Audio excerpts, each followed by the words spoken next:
Hello, Unbrickme here, and today we're taking a look at the best LEGO sets of the decade, 2010-2019, and as you can see here up on the cover page, I put the LEGO Technic Bugatti Chiron and the LEGO Star Wars UCS Death Star. So as a brief disclaimer, I also want to say that all of these images are of course provided by LEGO, by the official LEGO company, and yeah, let's get right into it. So here's the very first set that we're gonna take a look at. It is called the 4841 Hogwarts Express. This is the train that came out in 2010. We're starting with 2010.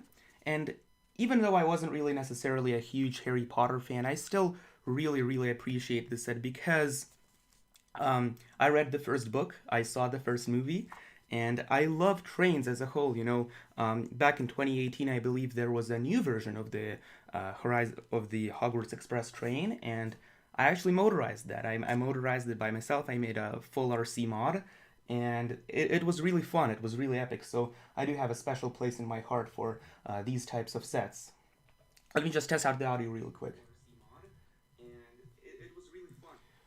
Alright, so Daniel, you're first, and why though? He says noise. Alright, so if you have any questions, just feel free to ask them in the chat box, and I'll, answer all of them. Here's the locomotive part of the train, and I really like how the front piece over here is sort of printed, and it says Hogwarts Express. It's really cool. For a 2010 set, it's really something I appreciate a lot.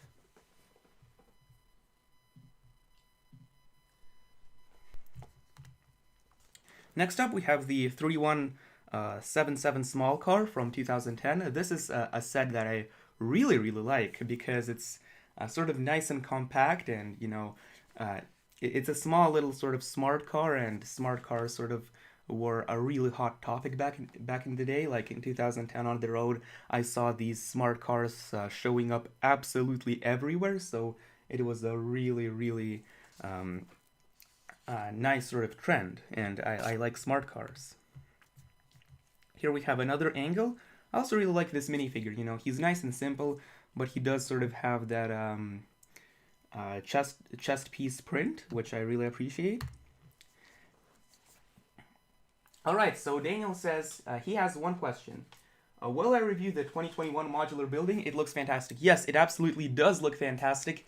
And I probably will review it because I want to buy all the Technic sets first, and if I have some money left over, which I probably will, I'm gonna buy the modular set and review it because my ultimate dream is to get also the Fire Brigade from 2009, the modular, and to have the Fire Brigade and the police station go side by side is gonna be really something awesome. And so here we have the 3180 tank truck. It's a LEGO City set. Back in the day, around 2010, I really liked city sets, so city sets are here very good. Now, I don't really like them that much. I don't think that LEGO City is sort of original. I do think that they're sort of copying a lot of sets that happened in the past, but back in the day, first of all, I was just sort of getting into LEGO, like in in sort of late 2000s, I was getting into LEGO, so LEGO City sets are something that I always liked a lot as a kid back then, so I did choose this set as one of the best sets. It sort of does have this nice little gas station or refueling station, and this octane tank looks really nice. I like the way it is detailed. It's really simple. It's really awesome. Here we have the 3221 LEGO City Truck. This is a set I really appreciate, and I wish LEGO made some more of these sets, because if you look at the details, if you look at it more closely, you can actually see that this is a retail LEGO store truck. And over here, these tiny boxes, these are actually LEGO sets. So does the LEGO universe of LEGO minifigures have their own LEGO sets? That is something I'm very curious to find out. Yeah, how do I feel about LEGO City now, modern day for 2020? I don't really like Lego City that much in the modern day. Back then I used to really like it, but now I just feel like the sets are a little too basic, and since I'm an older fan of Lego, I don't really appreciate the more basic sets. I like the more complex stuff, the more detailed, or Lego Technic sets that have a lot of mechanisms. I mean, this set is really nice for what it was. I like it. It is a Lego truck within the Lego universe. I do think that is a really, really cool aspect. Next up, we got the 5891 Apple Tree House. This creator house is, kind of basic, but its simplicity is also what draws me to it. I like the way the roof is shaped. It reminds me of a nice modern suburban house. And over here on the side, you can actually also see the basketball hoop, so you can play basketball out in your front yard. And you can also see the lawnmower, which is really cool. It sort of captures that modern suburban house feel, which a lot of people live in. Suburbs in the United States are a really popular thing. A lot of people live in them. It's the American dream to live in one of these houses. So the fact that Lego did make this set come to life is really something special. And even though it came with only 500 pieces, or you can make the argument that it's a little too basic, but the fact that this house is basic, this house is really something that I appreciate a lot. Apprentice Bill says hello, and Lee Werner asks, he wants the Bugatti Chiron, but too expensive. Got any suggestions for me to get it to prefer Lego Technic? Get the Ducati Panigale V4R. That set is $70, and it has a speed transmission gearbox, it has suspension, it has a chain, it's got pretty much every function of Lego Technic you'd ever want in a small $70 package. And if you want to go even cheaper than that, then get the 42048 race card from 2016. Of course, it doesn't have suspension or any other Lego Technic functions besides the gearbox, but it does show you that Lego Technic, unlike Lego system sets, usually offers more mechanisms like gearboxes. Yes, there will be a new road system in Lego City. I do believe that, is an interesting aspect of Lego City 2021, but besides the new road system, I don't really find the new Lego City appealing very much. So yeah, as you can see, it's a little nice suburban house. I actually never got this set, but I want to get it. I want to get this set sometime. This set is, even though I never had this set, this I could almost say is a childhood favorite, because I absolutely love Toy Story. And I don't like how in 2019 we got like the new minifigures, which don't even include the proper head molds, that are just the minifigure heads. But the Woody here, for example, actually uses a Toy Story proper head, and he also uses these 3-stud long legs. So that is a really cool thing. I do wish they made more of these leg pieces for taller minifigures. I think that to represent bigger minifigures, they need to bring back the 3-studded long legs. And also this cart over here, this RC car, didn't actually have a motor, but it did have a pullback functionality. So you could actually, on the box here it says motor action, you could pull it back, and vroom, it goes. It goes super cool. It was a very, very nice set in my opinion. More customization. Anything else I like? Is there actually, yeah, Cheddar Trez, you are sort of right. I do love gearboxes, and I do wish that maybe my middle name was Gearbox, but it's not. Maybe I'll change it someday. Who knows? Again, here we have another Toy Story set from 2010. It is called the Pizza Planet Truck Rescue, set number 7598.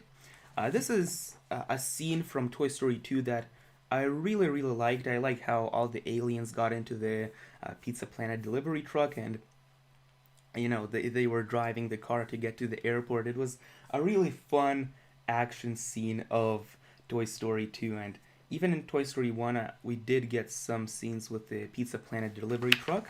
So it does bring back a lot of childhood memories back when I was watching the Toy Story movie all the time. And I was also reading some of the books. I had plenty of audiobooks back on my iPad with like animated imagery and stuff. So that was really cool, and I was reading all those Toy Story books. It was a really cool experience. There should be yes, definitely, there should be a Pizza Planet truck or RC 18 plus set, like the new Ecto 1. Yes, absolutely. A lot of older fans actually really appreciate Toy Story. Because the Pixar movies don't just appeal to little kids. They have a lot of themes and a lot of jokes that actually only the older audiences understand. So that is something that I really appreciate, because you grow up watching this movie, and when you get older, you still love it. This is something I really like. Oh, and I do believe you could actually shoot out these little pizzas, which was a really cool, or maybe not, because back in 2010 we didn't have this shooter piece to shoot out the discs. Yeah, they were just pizzas, they weren't shooters of any kind. But the next set is a childhood favorite of mine, actually. I really vividly remember owning this set. It's called the 7936 Level Crossing, and this set is pretty perfect in my opinion, because you can have a little city vehicle or a little car crossing the railroad, which is a really fun aspect because it mimics real life really well. And I also like this sort of crane maintenance vehicle over here they've got going on, because it can drive on both the roads and it can also drive itself on the rails. I think that is a really cool thing about this set. It offered me a lot of playability, especially when I combined it with my other Lego City trains and like my entire sort of Lego City layout back what I had as a kid. It was certainly a yes, Owen Andrews, I do remember you. Yeah, this set was just absolutely epic, and you could sort of use this play feature to pick up the railroad. Yeah, I do remember you. Here we have the 7937 train station.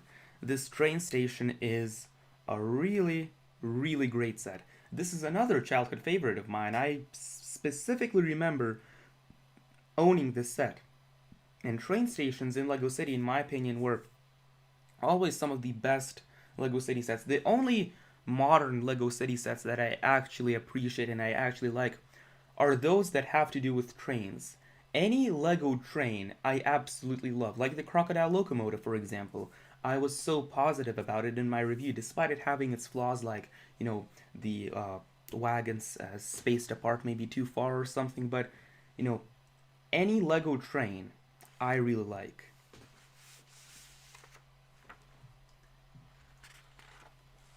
Lee Werner says, "You are so underrated, Mr. Gearbox Man." Well, thank you very much, and actually, I think a lot of LEGO Technic fans appreciate gearboxes. I don't think it's just me. Now, let's move on to the next set.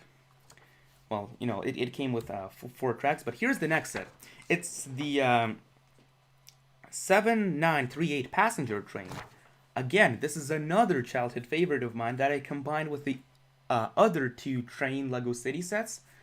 I do remember also, besides this set, I got the cargo train of 2010 and the 2006 passenger train, the white one that came with the remote controlled 9-volt system. That was a really, really epic set. Unfortunately, it did not come with the metal tracks, but it did come with a nice sort of remote. I still prefer that remote over the new one because, first of all, it's bigger and you have more sort of control of the train. But the red train is something I really like, and this set actually came with the new flexible tracks. I do really like the flexible tracks. It is something that you could not achieve with the previous 9-volt tracks, the one that had the metal on the top, because you can't really make a durable metal that's also bendable. But this is an advantage of the new track system that I really appreciate. I never really got to experience the old train tracks with the metal, so eventually, whenever I get that set, I really want to experience that. Daniel says he prefers the powered up because it's modern day tech and you can use the phone and you like the components more. Yeah, actually one of the things that I do like about powered up is the fact that you can sort of program the controller a bit more, you can customize it more. Like for example, you have the simple return to center steering block, but sometimes it doesn't exactly return to center. So what I like to do in my controller is add buttons. I have a button on the right and a button on the left. And when you press that button, it moves the steering slightly to the right or slightly to the left, and it keeps that as the center position 0. Next up, we have something that a lot of LEGO fans love. This is a fan-loved LEGO Kingdom set. It is called the 7946 King's Castle set, and I myself love LEGO Kingdoms. It is one of the reasons I love Nexo Knights too. It's modern day futuristic LEGO Knights. It's a really cool concept that I like. I know a lot of LEGO fans didn't like Nexo Knights, but I certainly loved it. And I do wish that in the modern day, in 2021, we got some more LEGO Castle sets, because LEGO Castle sets are some of the most beloved sets of all time. They're some of the best sets you can possibly find, anywhere. They're just amazing, legendary sets that have been around since we got our first Kingdom set, in the I don't even know, maybe in the 80s or the 70s. It was a very long time ago. But here we have my personal LEGO set, my personal favorite LEGO set of all time. This is the absolutely legendary 8043 Motorized Excavator that came with a fully motorized gearbox. It had 4 motors controlling 6 different functions. That was insane. And on top of that, here, I'll show you.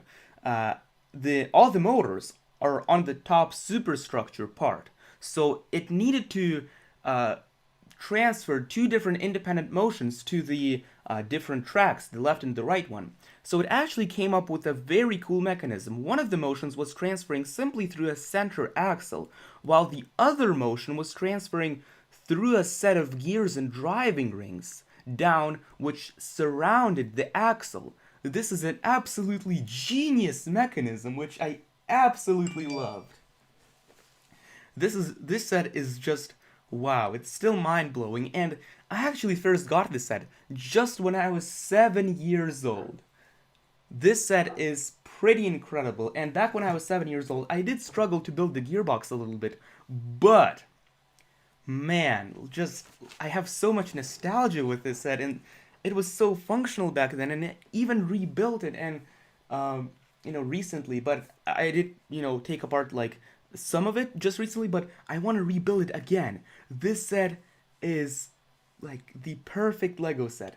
Honestly, the LEGO Technic 42114 might be better in terms of looks and such, but just because I have the nostalgia for this set, I prefer the 8043 set. Although I do admit that the 42114 might be technologically better since it uses the new powered up system.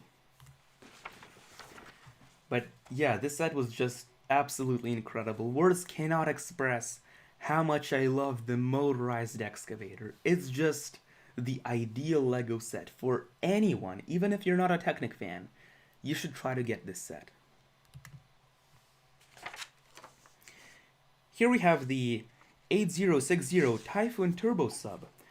Back in the day when I was 7 years old, actually when I was 6.5, the Atlantis theme was first announced, and I remember going on the LEGO Atlantis website back when it wasn't even designed. All you could do is you could press the up and down arrow keys and you were in a submarine sort of discovering all these treasures. It was a really cool thing about LEGO Atlantis, but this set itself brings back so many childhood memories. I actually still have one of these Typhoon Turbo Subs still sealed in a box that is a really cool thing that I absolutely love about this set. And despite it using not that many Lego pieces, I believe that this set made use of the pieces so well that it actually looks bigger for the piece count. Because the modern Lego sets are really dense. They use a lot of small Lego parts, but this is not only playable, but it also uses minimal pieces. It uses the big pieces to have the engines, which sort of look like turbofan engines of airplanes, but obviously they're not. And yeah, this is live. This is a live stream, so I can answer any questions in the chat box. Just send me any questions in the chat box, and I will respond to them. So what's better, a modern day Lego or old school? Honestly, I prefer Lego from the 2010 era. I would say that the golden age for Lego was probably until from 2007 to like maybe 2012 or 11, but the golden age for Lego Technic, it's a different time period, and you're gonna have to wait for that video. That video comes out on Friday.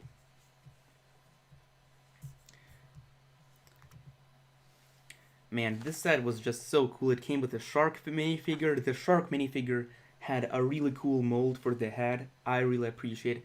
There are still some of the best molds till this day. They're really cool. Next up we have the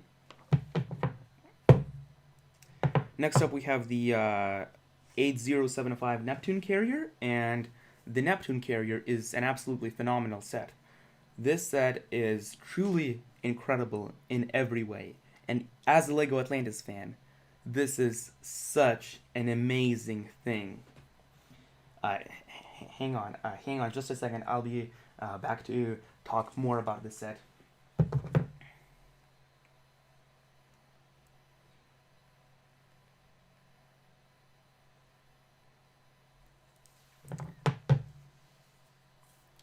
Alright, so yeah, this set is really awesome. I really appreciate it, but hang on just 1 second. I need to do something really quick on my computer.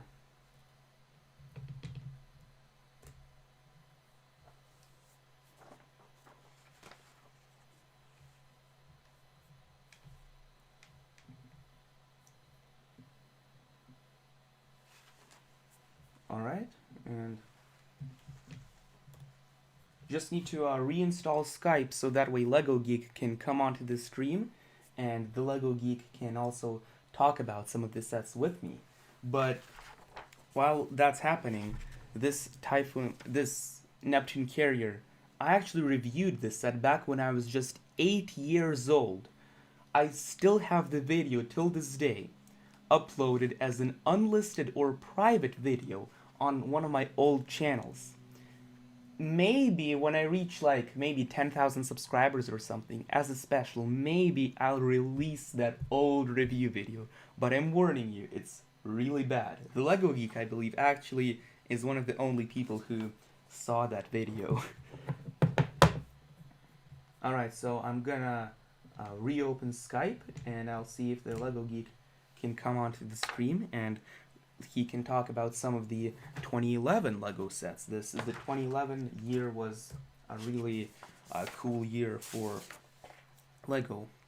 And one of the things I appreciate about the Neptune Carrier is that and it's sort of a transformer. You can open up the sort of side engines and a vehicle will come out of it, which is a really cool aspect.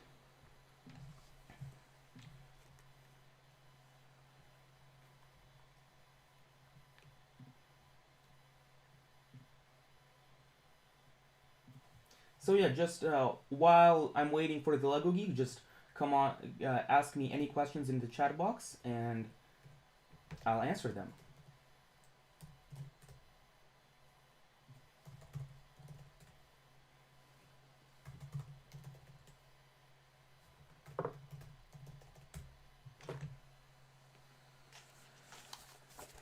The Lego Geek actually has future plans for his channel, but it will be about something else. It will not be about Lego.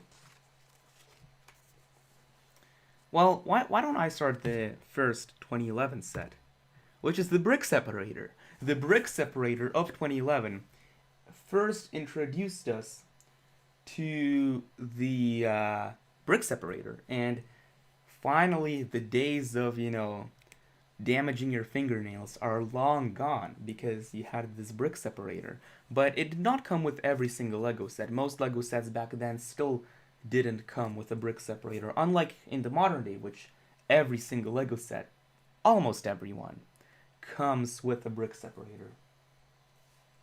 Will I ever start making my own Lego Technic creations? I think I will eventually, but I do make some sort of chassis, like unfinished creations right now. Because what I do right now is, for example, the dual differential tank drive mock, which, was supposed to be the chassis for the tanks that I was gonna make, but I never ended up finishing that mock. I ended up focusing more on Mindstorms, and I enjoy creating Mindstorms creations much more than Lego Technic creations, so I think I'll just focus on creating Lego robots more.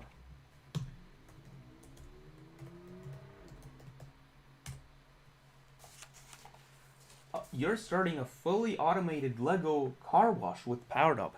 That is a really cool thing, but I would suggest that if you can, try to get Mindstorms. With Mindstorms, the possibilities are so much more than with Powered Up. Okay.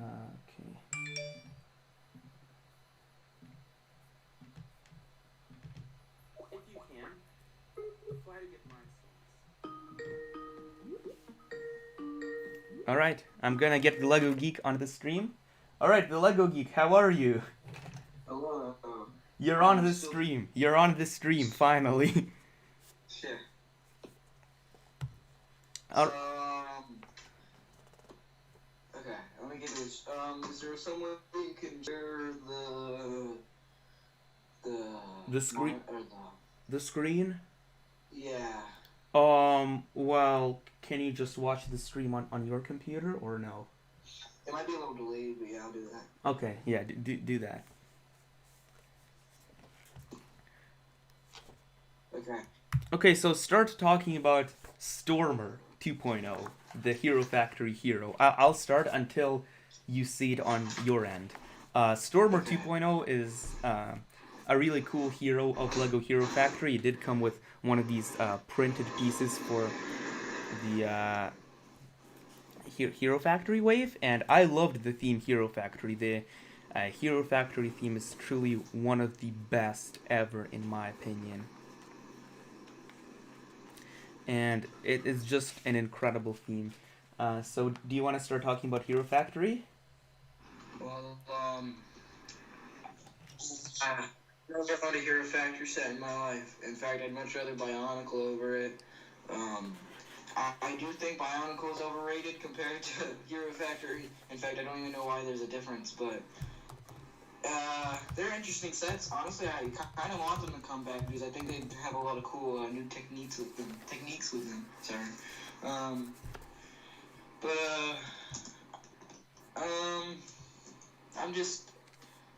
I don't really care for them that much.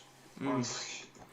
Well, I care for them a lot. I know the whole Hero Factory lore. It's one of my favorite Lego themes of all time. I know the whole lore, I know the whole story, I know everything about Hero Factory. So I'll just... Like, I'm building the 123 Sesame Street set from Lego Ideas. And what I will do is I'll talk about the Hero Factory sets, and then you can take over, alright? Okay, I just want to say that. Alright. So here we have the Hero Factory Inferno 2.0, and I love Hero Factory. He's an amazing hero. He's got the red color scheme. Here we have Surge 2.0. He's a really excellent comic relief character of Hero Factory. I really love Surge. This is Firelord, the main villain of the mission called Ordeal of Fire for Lego Hero Factory. This mission actually caused the Hero Factory heroes to get the upgrade, so to speak. The upgrade in terms of armor, joints, everything like that. Well, the upgrade is actually the in-universe Hero Factory explanation for the transition to CCBS, or the Character Construction Building System, as opposed to the old Bionicle system. Here we have Scorpio. He is one of the villains of the Savage Planet mission.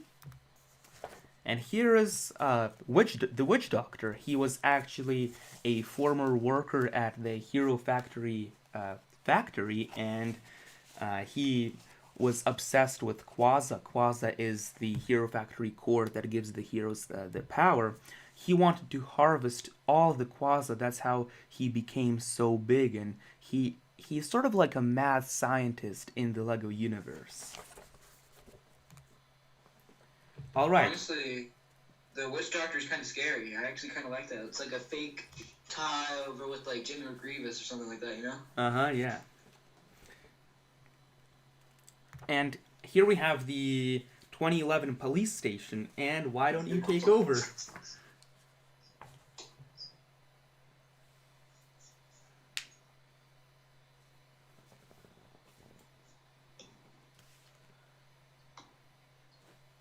Do you see the police station? Yes, I do. Alright, so talk about the police station. So, I actually do like the original LEGO City sets, okay? I'm one of those guys. In fact, LEGO City is what got me into LEGO, and if I didn't buy LEGO City back in 2010, 2011, then I probably would not be doing LEGO right now. Sadly, I do not have any original, like, LEGO City police stations or fire stations, though I do think they're, like, 2010 is probably the best year for LEGO City in a while. This year is actually not that bad, but they've definitely done a lot better in the past. So I think they have a great selection for of minifigures and a great variety of like just play features in general for the set. And I just hope that they someday bring original sets back like they are with Ninjago and stuff like that. Alright, so next up we have the 2011 Millennium Falcon. It's actually, I think, the second ever LEGO Star Wars set I ever got. It was a pretty incredible experience. I love the 2011 Millennium Falcon, and do you have any additional comments you want to add to that? I personally think it's one of the best playset Millennium Falcons. I think it looks the best, besides the 2005 one. The 2005 one's my favorite Millennium Falcon, besides, of course, the UCS 2017 one. But just playset wise, the 2005 is easily the best in my opinion, but this is definitely the best 2010s Millennium Falcon. Just, you know, there's not so many things to it. It's like, you know, it's clearly, you know what it is, and it's, you know, it has nice minifigures compared to the new ones.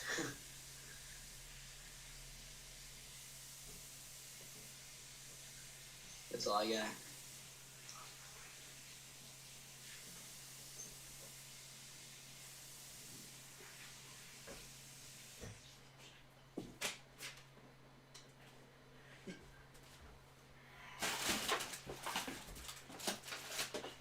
Lost Unbrickme. Sorry, brain cells. Alright, so... Oh my god! Okay, never mind. I can't say anything. Shut up. Alright, I'm back. I want to talk about the LEGO Atlantis sets, actually, because LEGO Atlantis theme is my favorite LEGO theme of all time. If LEGO Atlantis was still active, I would prefer LEGO Atlantis over LEGO Technic. It's absolutely, positively, the #1 theme of LEGO ever. It's my favorite thing LEGO has released. Here's the Ocean Speeder of 2011. I loved the 2011 wave. Here's the Seabed Strider. It was actually sort of a Transformers sort of type walker. I do really like it, and I like the new Hammerhead shark mold. It's really cool and really fun and creative. Here's the Angler Attack set, because I love the anglerfish. It's actually, LEGO Atlantis is the reason why I sort of became fascinated with sea creatures in real life. I absolutely loved the LEGO anglerfish. It was a really cool, really cool fish. And here's the Deep Sea Raider. which is an amazing set. It's an amazing playset. It's super cool. It's a shame that we never got a Lego Atlantis movie sequel. We just had to sort of use our own imaginations in the 2011 wave. But in the 2010 story, we actually had a lot of stories to go off of. It wasn't just... It wasn't just based on our own imagination. Hang on, it says no data. This stream will... Alright, so can you still hear me in the live stream? Yes. Okay, that's perfect, because it almost ended, it almost crashed. But here's the city of Atlantis. I do really like the ancient Greek architecture here. It's a really nice thing. And even if you're not an Atlantis fan, if you're just maybe an ancient Greek fan, then you're definitely gonna appreciate this set a lot. And it's just one of the best ever. I highly recommend, scooping it up on Bricklink or wherever you may find it sort of cheaper than on eBay or, Alright, so here's the next set, which is the Lego Technic Mercedes-Benz Unimog. And even though I'm sort of a bigger Technic fan, why don't you talk about this set? Well, I was going to talk about Atlantis first. I personally think the 2010 one is better, like the 2010 line overall. In fact, if I were to choose any set out of that, I would probably just get the Atlantis set, or Atlantis City, because I just think it's more appealing to me. I don't really like smaller sets like that of the other 2011 sets, but really just that Atlantis set is probably the better ones of that year, I'd say. But the Technic set, if I had a chance to get that, I would definitely. I think it's a really cool set. I don't know how much it was or what it exactly does. Is it remote control? Which set is remote control? The Technic one. This is not remote control, but it does have a battery box and a motor, as well as a gearbox and pneumatics to switch all the functions. That's cool. Is it like, so basically, oh yeah, I see that now. That's really cool. Mm-hmm. Wow. So I like the feet it has, or the supports it has in the back. I really like that set. Yeah, this set also came with some giant wheels, the giant Unimog wheels, so to speak. But they're not the biggest Lego Technic wheels we've ever gotten. We actually got some more even bigger wheels than... I know there's like motorcycles that have really big ones. Yeah, well, not just motorcycles. We got like in 2001, I believe, an off-roader set from Lego Technic. It's like the green one with the bionicle panels. It came with a 5-speed and reverse manual transmission gearbox with like a stick shift, and it came with much bigger wheels than in the Unimog. So, do you know how much this was retail, the set we're looking at? Not sure. I believe it was like 150 or 200, something like that. That's not a bad deal looking at the size. Yeah. Alright, so here's the next set, or not really set, but it's a minifigure. It's the Space Alien minifigure, and I do really love this minifigure because it sort of makes use of the lightsaber piece in a really creative way. It inserts it into the blaster piece to represent a laser. I do really like that, and I like the head. It looks so silly, so goofy, but it's so like awesome. Is that an actual set? Like a polyleg? It was listed as a set on Brickset. Okay. That's kind of funny. Yeah. Alright, so you're the train guy. Talk about the mayor's train. That's... Okay, I can't see it yet, so I don't know which one it is. What is it? Oh, okay. Oh, God. Okay, this is gonna be a long talk. I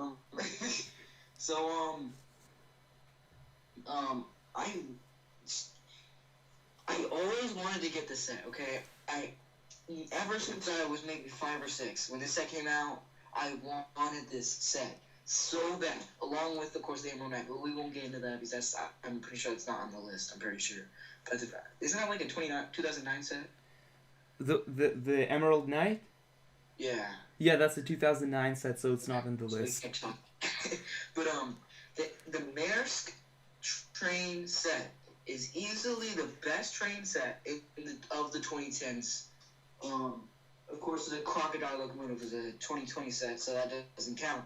But easily the Maersk. If Lego continue doing sets like this, like every year, every other year, I'm pretty sure that trains would just be awesome in Lego. Like I have so many ideas for trains that Lego could do, but sadly, of course, I never got the set, and it's like $300, $400 sealed. But this set, I think a remake would be amazing, especially with the techniques they have nowadays. It would look so much better than it did, and maybe they could even motorize it, which would be even more awesome. Yeah, a motorized version of this set would certainly be absolutely awesome. I think you can actually add some power functions to this particular Maersk train set, and you can make it motorized. Yeah. I believe, yeah, it's definitely, it's basically, the city train that came out in 2016, the diesel freight, is basically an exact copy of the Maersk. So here's the next set. It's called the Super Star Destroyer of 2011. I actually always wanted to get this set. It was back in stores. I remember seeing it, and I remember I wanted to get it, but my parents always told me that it is too big. It's only for collectors and that kind of stuff. But right now, I want to get it, but it's like $600 on Bricklink. And do you have any comments you want to say on this set? If I ever get a choice, maybe in the future, Christmas present, this would definitely be the one. This, and of course not immediately in my head right now, but this is probably the top 5 of my most wanted ever Lego UCS Star Wars sets.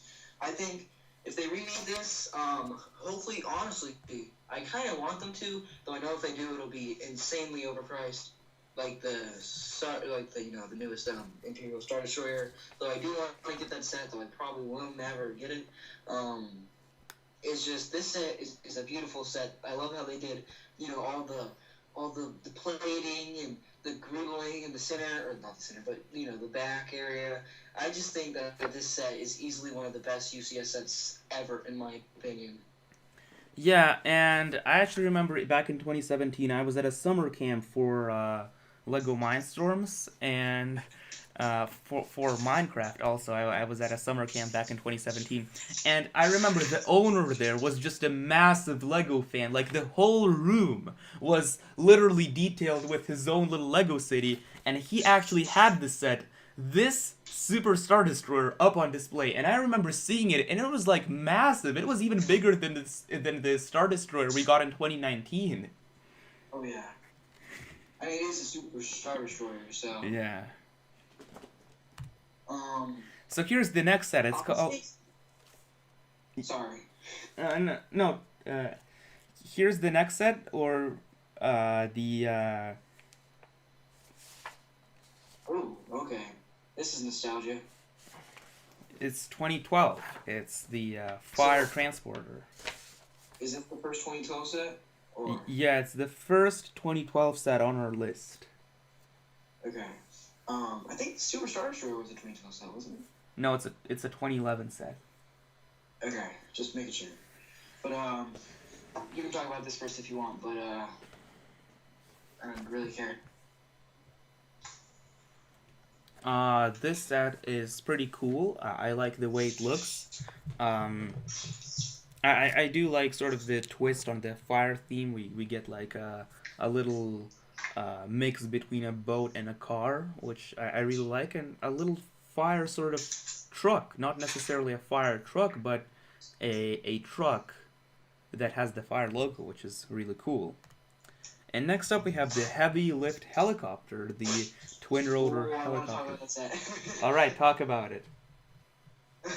So, I actually had this set, and this set is one of the most, okay, that and the helicopter. So these are like, I think these are the ones I chose just because of nostalgia purpose. But the Fire, like I said, the early 2010 city sets were easily the best ever in my opinion. Of course, soon they tried out, and they're just all technically kind of remakes at this point. But it's just they're all so amazing, and just nostalgia purposes, the early 2010s for city is easily one of the best ever. I hope they do go back, but honestly, just looking at the trend, it's not going that good for City at the moment.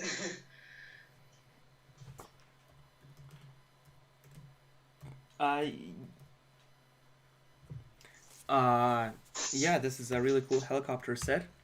And the next set we have is actually called the Dynamic Duo Funhouse Escape. It's a Batman Joker set. Oh God.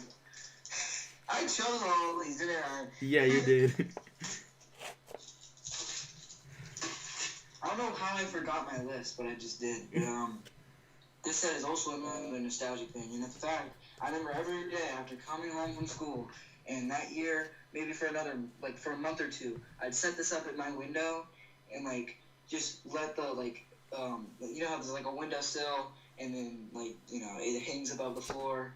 I would just let the little cart just roll off the tracks onto the floor. And I don't know why. It was just so much fun. And if I could ever get this set, I know it's probably not that much on Bricklink or eBay, I would definitely buy it again. I just think it's one of the best, not best, but one of just the most nostalgic sets for me.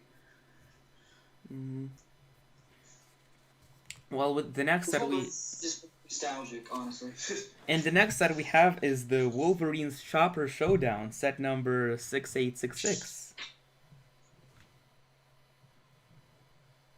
Oh yeah, I did have this one. In fact, this is I need to find that Deadpool because I know that Deadpool is very rare. But I remember this set. In fact, I remember taking it apart as well. I kind of regret that just because of the somewhat rarity of the set.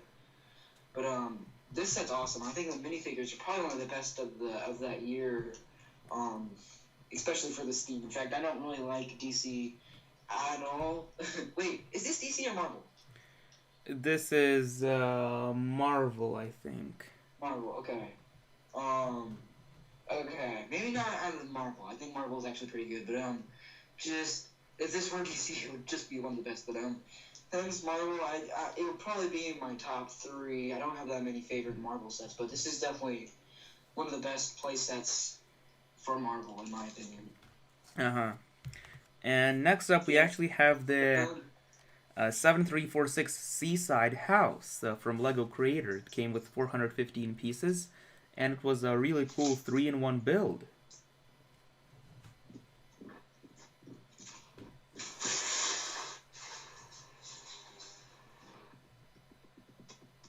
Okay, sorry.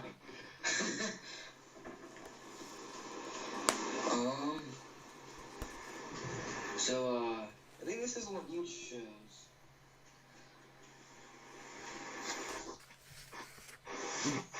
Do you want to say anything about the set, or?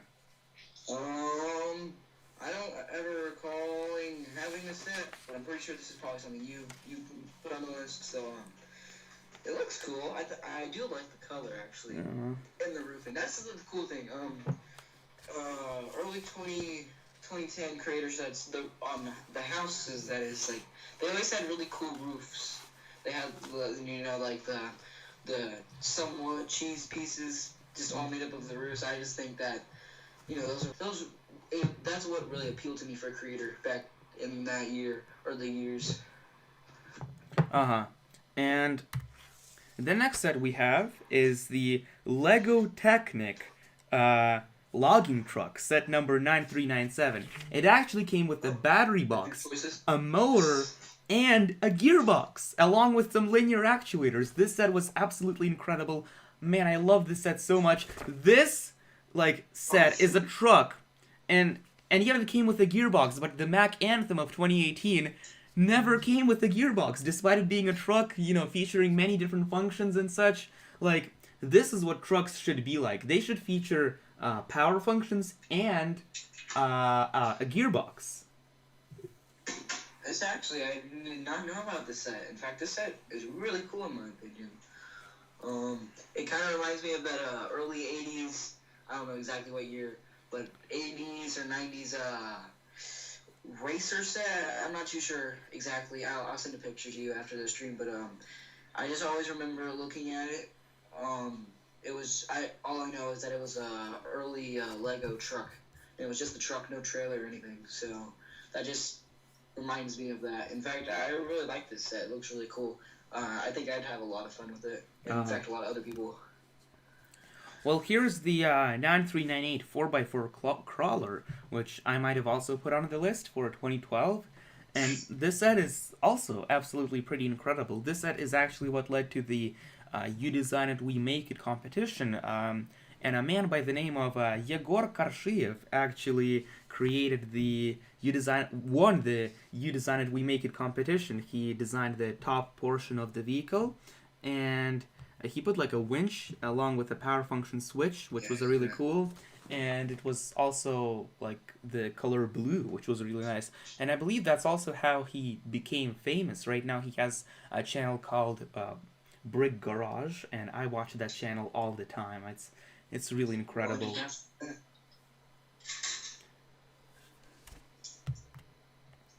So here's the... I'm sorry.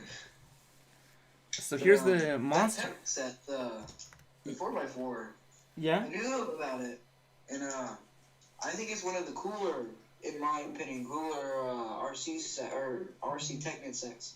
In fact, I wish they made more like that. I know recently they made something like that and it wasn't as good or whatever, but I like that set. If they remade it, of course, with like consent of the original builder, I think it would sell well, or maybe even better than it did originally. So yeah, but this set was designed by Lego designers. It wasn't designed by the fan. The fan design actually comes in 2013. We're gonna take a look at the 2013 sets after we're done with the 2012 sets. So here's the Monster Fighters Haunted Mansion set. I actually have this set. I got it back in 2017. I won it as an eBay auction for $300. Do you want to say anything about this set? This is one of my most favorite sets that I do not have. Compared to the new haunted house, quote unquote, it's not actually a haunted house, and that's the big bummer for me. Mm-hmm. With the new haunted house set, this is so much better in my opinion. In fact, for Monsters Fighter set, if you don't know, Monsters Fighter is actually a play theme, not a expert somewhat theme. In fact, this what blew my mind when I found out it was a Monsters Fighter set.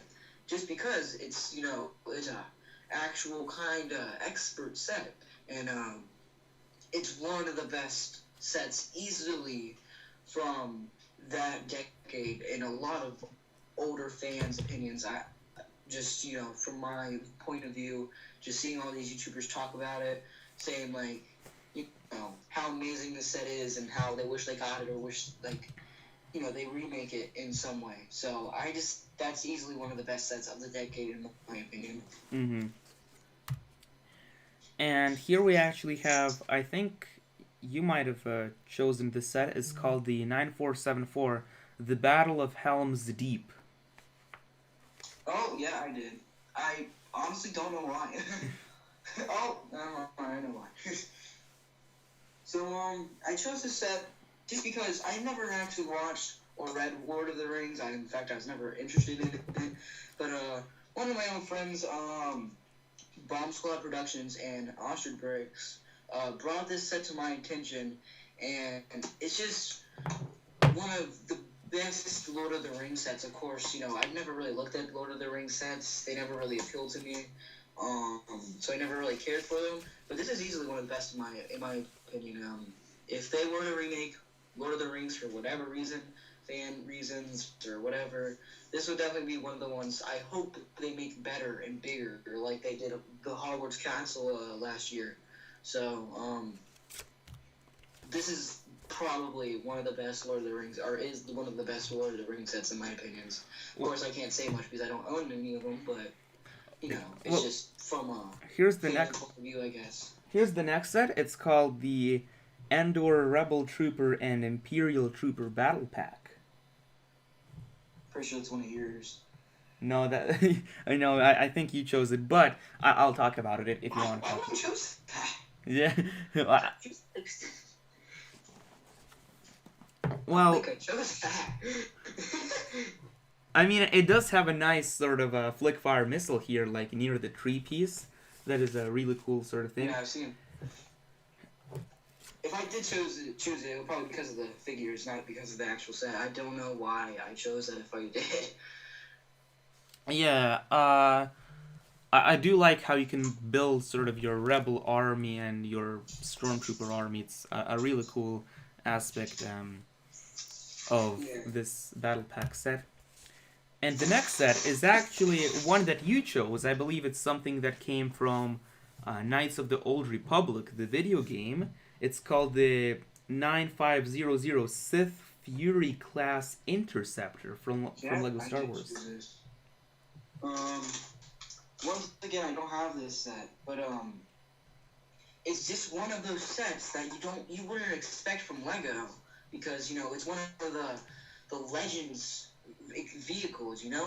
If I were 13 or 14 and I were a nerd like I am now, like when this set was released, this would blow my mind because LEGO made the TIE Crawler.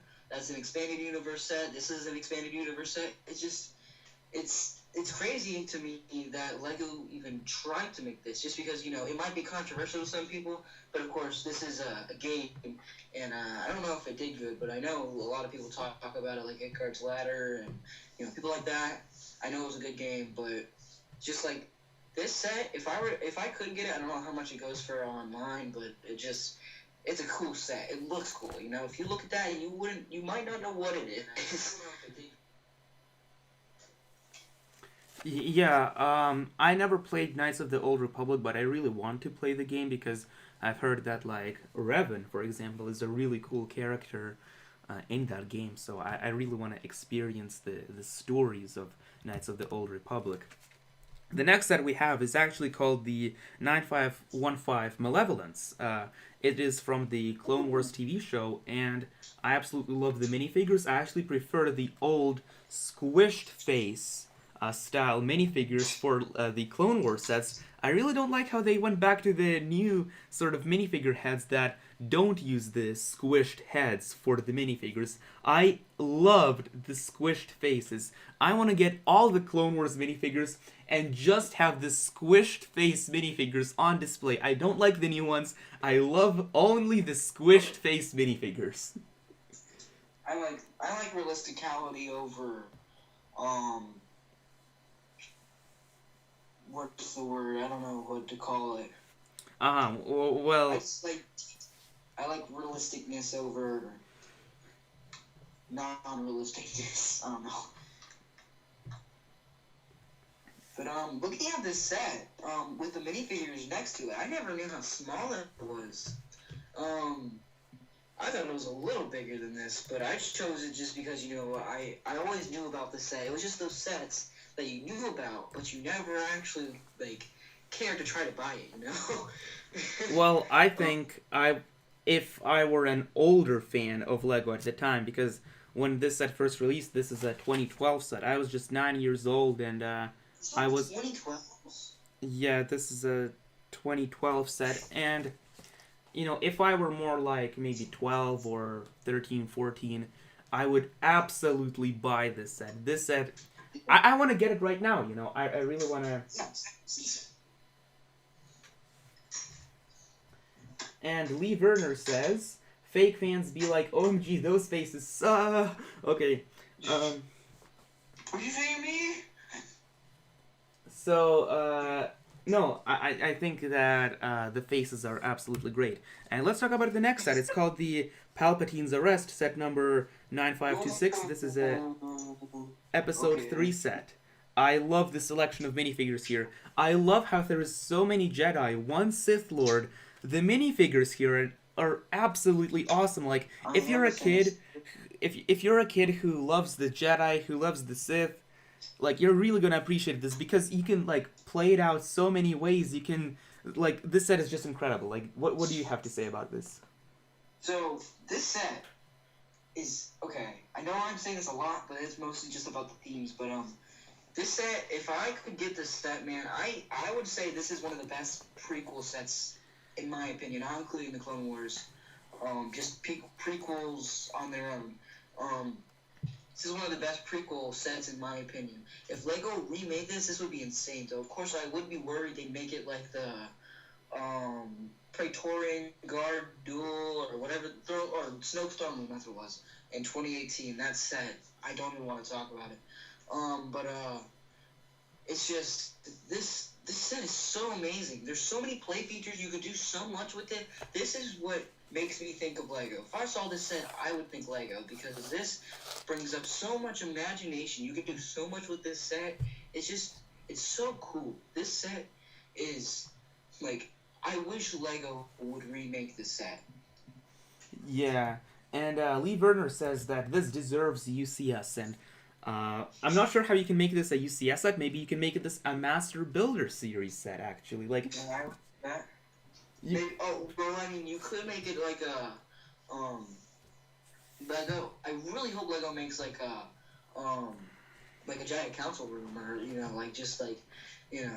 something like that. Man. All those buildings, like they did with Bespin. Yeah, like yeah. That, with all the main scenes from the prequel trilogies, like you know what I mean. Yes, I know what you mean, and I think that would be absolutely incredible. If Lego made a Jedi Temple Master Builder series set with like all the rooms and the play features and everything, I would 100% buy it on day one. I'm just such a big fan of the Star Wars sort of Clone Wars prequel era. I want to see a Jedi Temple in the form of Lego. Yeah, Jedi Temple, man. If they made any set of that, if they made a UCS set, like $700, hopefully it's a good set, of course, I would buy that maybe day one, maybe week one. Like they could do so many things. There would be so many minifigures with that set. It would be insane. Like, they did 21 minifigures with the Cantina set that just came out. Imagine how many minifigures they could do with that set. Like, it is insane how many possibilities they could have with that. Like, that just makes me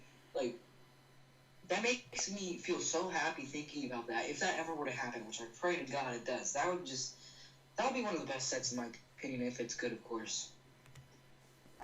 And that's just speculation. Mm-hmm. Now we're into the 2013 sets, actually, and here is the Horizon Express train, and I absolutely love this set. Like, you could connect both of these together, and you could have sort of a really long train, and I love the selection of minifigures, and I know you're a big train fan, so why don't you talk about this set? So this is based off of a TGV locomotive, which is based off in France. In fact, it used to hold one of the fastest land records for train travel. And in fact, they still use them in France. You can ride them now, and they're still in use. Of course, they aren't the fastest anymore, but they're beautiful locomotives. They're beautiful trains. I really want the set, of course. I want a lot of train sets that Lego has. But mostly the 2000s Lego trains, in my opinion, are the best that aren't City. I think City is pretty bad, in my opinion, for trains. But this set, I honestly hope they remake this, make it better. But it's just, these sets, like the TGV or the Horizon Express is easily one of the best train sets, in my opinion. Of course, it's the Maersk, Inland Knight, and Horizon Express that are just the best trains, in my opinion, from Lego. Like I said, I really hope they remake it. And I know you own this set, so, like, with your in hand, what do you think about it? Well, I only ever got one of these sets, but I do really love the detail on this set. Like, the way they made sort of these white, like, arrows pointing to the front, those actually use some insane building techniques, so this is a really cool aspect of the set. And what I like about the set is that it's actually power functions upgradable, so you can put some power functions lights and the train motor and everything, and you can make it work. I do want to get a second version, or like a second copy of the set someday, so that way I can put the two trains just like connect them together and have like one big long train. Yeah. Of course, that's what I would love to do, but that's like $600 right there. So, I mean, I would, of course, pass, but if I ever got a deal on both of them for like $400, like 2 of them sealed, I would so jump on that. The next set, I chose this one. It's called the Sydney Opera House, and this is This is an amazing set. It is one of the best attractions of Sydney, Australia. I do love the Sydney Opera House a lot in real life, and this set replicates every angle of that actual building really well, in my opinion. Now I want to talk about the Lego Master Builder Academy. This was, I think it was like a subscription sort of based thing. You could buy, or you could buy the Master Builders Academy sets on their own. This stuff was weird, in my opinion. I don't think it was a very weird theme because it sort of taught you the building techniques of a lot of sets, but I never really, took them too seriously. I didn't really learn too much about building techniques or whatever, unfortunately, but this is a very cool sort of invention designer. And then we have the action designer over here, and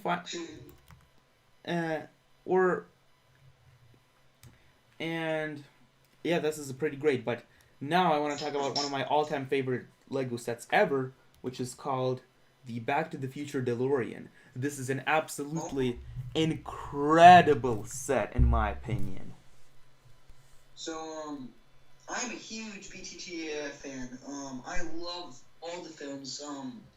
My least favorite being Episode 2, and my most favorite being Episode 3. Don't hate on me for not ranking number 1 as my favorite, but it's just nostalgia and all of that. But just like they made the Ecto one, I so want them to make this into an expert set.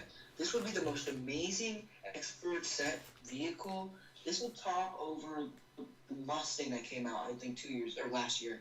I forgot who the creator was. I'm sorry, but I forgot his name. But he made the most amazing expert Back to the Future DeLorean. Of course, my biggest thing, I won't get into it because it's YouTube and it's a Lego channel, so I'm afraid it will get taken down if I mention it. But this company did go bankrupt and had to shut down for reasons I can't mention. You can do your research if you want to find out. But DMCC never had its chance, sadly. In fact, it would be an amazing car brand nowadays. But sadly, the owner, Mr. DeLorean, didn't think so. But yeah, this set is amazing. I really hope they remake it into an expert set like they did the Ecto one just now. I really want to get that for Christmas, but I don't think I will, looking at just like how fast it's going out of stock. So I mean, they're just doing so amazing with the Cadillac that just came out, being Ecto 1, the Mustang came out last year. They're doing amazing on these sets, and I really hope they keep doing these types. In fact, looking at the trend, I think they're getting better every year. Well, if they ever make like a creator expert set, like that's also like $200, like a UCS scale sort of. I do hope that they include a Marty McFly and a Dr. Emmett Brown minifigure. In Ghostbusters, did not include any minifigures, whereas in this set, I want to see some minifigures. Yeah, of course the set, without minifigures on its own is amazing, but yeah, sadly, for the price, I wish they did include some minifigures. And here is the next set. It is called the 21106 The Nether. It is a Lego Minecraft set, and I actually prefer the older style Minecraft set with the sort of micro scale that they had going on. Right now, I don't really like the modern Minecraft sets because they just use a bunch of 2x4 bricks, and the building techniques are really basic. Whereas in this set, they were really intricately detailed, which I really appreciated. I don't have a comment. I don't really care about Minecraft in my opinion. Okay. But, these sets are interesting. In fact, they're quite unique for the time. In fact, compared to the new Minecraft sets, they're much better in my opinion. Yeah, I totally agree. I do wish they made some more micro scale Minecraft sets in this style, because if they made some more in this style, I would totally buy Minecraft sets like a lot. And this is the village for Lego Minecraft. And here we have a 2012 set called the Halloween Pumpkin, set number 40055. I do really like this set because it uses some of these cheese slopes to represent the teeth, and it just uses so many different slopes to like represent the cutouts that you might do while carving a pumpkin. It's just really nice. I really appreciate it, and I want to talk about the next set, which is the Hero Factory Inferno XL set. As a huge fan of Hero Factory, I want to give my insight into the Hero Factory lore. As you can probably tell, this was me choosing the whole list over here. I was the one who chose all of these sets, but You can tell which is our favorite heroes and which ones aren't. the Inferno XL set is really, really nice. So in 2013, the heroes were celebrating back from their mission from 2012, which was called the Breakout mission, because every single villain inside of the Hero Factory prison broke out, and so the heroes had to go and recapture them. But during their celebration, they noticed a new threat, which were sort of these brains that landed from another planet onto Mako Hero City, or the Mako Hero planet, and they were just invading all these animals. And when the brains came on top of the animals, they sort of transformed them into these monsters that these heroes had to fight. The goal of the brains, was to take over the Hero Factory. And so this Inferno XL was done in order to accommodate for the upgrade that had to be necessary to fight the brains. So as you can see, he's got the Hero Factory core clamp, because the brains were attacking specifically the Hero Factory cores. And I really like the set a lot. It's Inferno XL. He's he got a lot of character growth in the Hero Factory lore. So the fact that he got an XL version of himself is a really cool sort of aspect. Here is Surge. Surge 44008 from the Brain Attack Wave. He looks incredible. He's got one of these scout drones on his left arm, and in his right hand he's holding an electricity weapon. This is the strongest electricity weapon he ever received, and he also has these wings on the back, which means that he can actually fly. And actually, Surge in both Invasion from Below and Brain Attack was heavily associated with flight, because he loves to fly. Here's the Dragon Bolt set. This was a set that was specifically paired with Surge, and this set uses the character construction building system. It's a really nice dragon set. And here is finally Stormer of the Brain Attack Wave. He's kind of small in this wave, although I do like the way he looks. He's... Huh? I'm just gonna call him Dragon. I didn't hear the name. Whatever that was. That reminds me of Jay's lightning jet for some reason, or Jay's dragon from Ninjago. I hear that sigh. All right, so the next set from 2013 is the LEGO Mindstorms Education EV3 core set 45544. This set came with 2 touch sensors, a gyro sensor, a color sensor, an ultrasonic sensor, 2 large motors, 1 medium motor, 1 EV3 brick, a rechargeable battery pack, and a bunch of pieces. Like, this set was pretty incredible to get to upgrade to the new EV3 system from the NXT system. I don't remember the price. It was pretty expensive though, like $400 or something. It looks cool, honestly. Yeah. but it was much better than the home edition of the EV3 kit, in my opinion, because the home edition of the EV3 kit only came with 2 large motors, 1 medium motor, 1 touch sensor, 1 infrared sensor, and 1 color sensor, and like an infrared remote, but that's it. You got way less options with the home edition version of the EV3 kit as opposed to the education version. But Lee Werner says you like Stormer the most. Well, I like Surge the most. Lego Hero Factory Surge is an amazing comic relief character. I also like Stringer a lot, and Bulk, and Ferno. Ferno is probably my favorite character besides Surge, I would say. Oh, and here we have the car that was designed by Yegor Karshiev. Here it is, the 4x4 Crawler Exclusive Edition that was actually available from the LEGO website for only 1 day, I believe. Only 20,000 copies of these sold. Yo! Okay, this is what I was thinking of. That thing's awesome. Yeah. Like, if you ever find, like, a cheap deal on this, like, at an eBay auction or something, like, just get this set right away. So, what's the name of this set? It's called the, 41999 4x4 Crawler Exclusive Edition. Okay, I'll do it right back. Alright. While you're doing some research, I will talk about some more sets. Here we have the 70010, the Lion Chi Temple. I love Lego Chima a lot.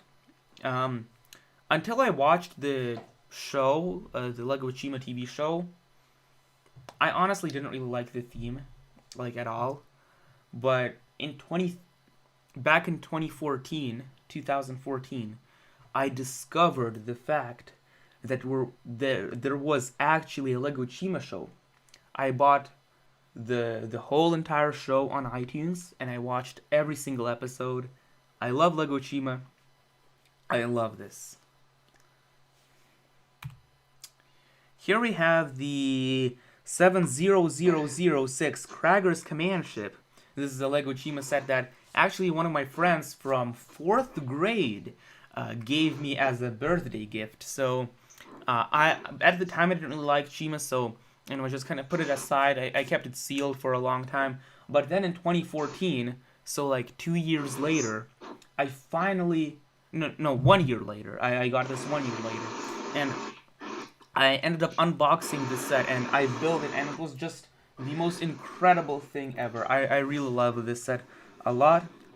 And finally, we have 75018 Jack 14 Stealth Starfighter. This set is an incredible ship from the Lego Yoda Chronicles series. I love the Lego Yoda Chronicles series. It's an amazing little cartoon.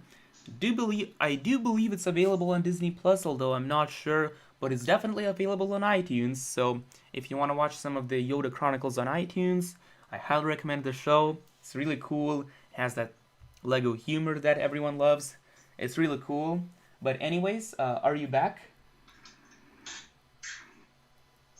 Yes, I'm back. Back looking on eBay. I'm not even gonna lie, I thought it'd be way more than this, but it's only $450. Sealed. Oh, check on Bricklink. I think on Bricklink you can find it for only like $350. Really? Mm-hmm. My connection's probably gonna be really bad for the next like 10 minutes, so I apologize for that. Alright, and I will now talk about the year 2014. Hang on. The most boring year of Lego. Yeah, that's actually kind of right, because even like with Lego Technic in 2014, we did not even get a winter wave of sets. Like, I'm not even joking. Like, okay, this is my opinion. 2013 to 2015 is easily one of those boring years for Lego, in my opinion. And maybe 2016, just depends. Well, here we have our first 2014 set. This is called the, hang on. I lost the paper and the names for... Oh, wait, why do you have so much noise?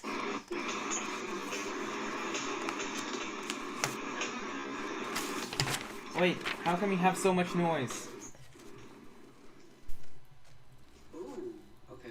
Yeah, you're cutting out, so I'm sorry I'm interrupting you. Oh, okay, there we go. So here we have the 10241 Maersk Line Triple E ship.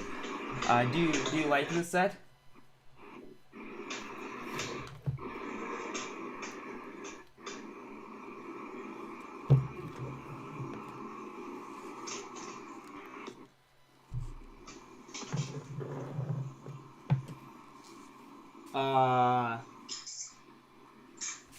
Okay, I guess I'll talk about this set. This is the... Sorry. Okay, just talk about this Maersk Line ship.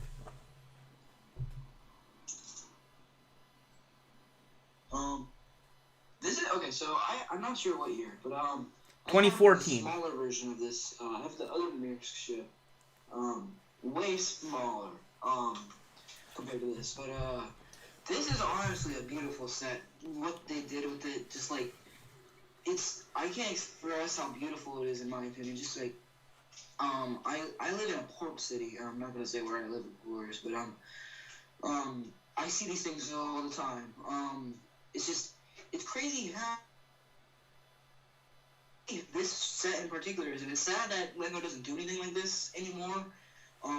It's just they only make cars. Of course, I'm not complaining about that. I love cars, but it's just I wish they expanded like this. You know, they did other ships like cruise ships or something like that.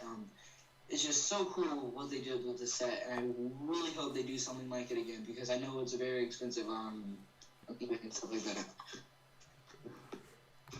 Alright, here's the next set. We have the 10242 Mini Cooper Van MK2.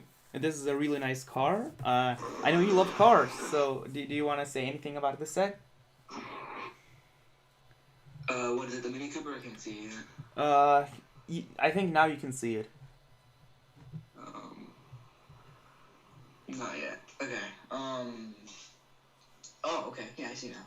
So this Mini Cooper actually, this and the Volkswagen bus were my first real Lego expert sets.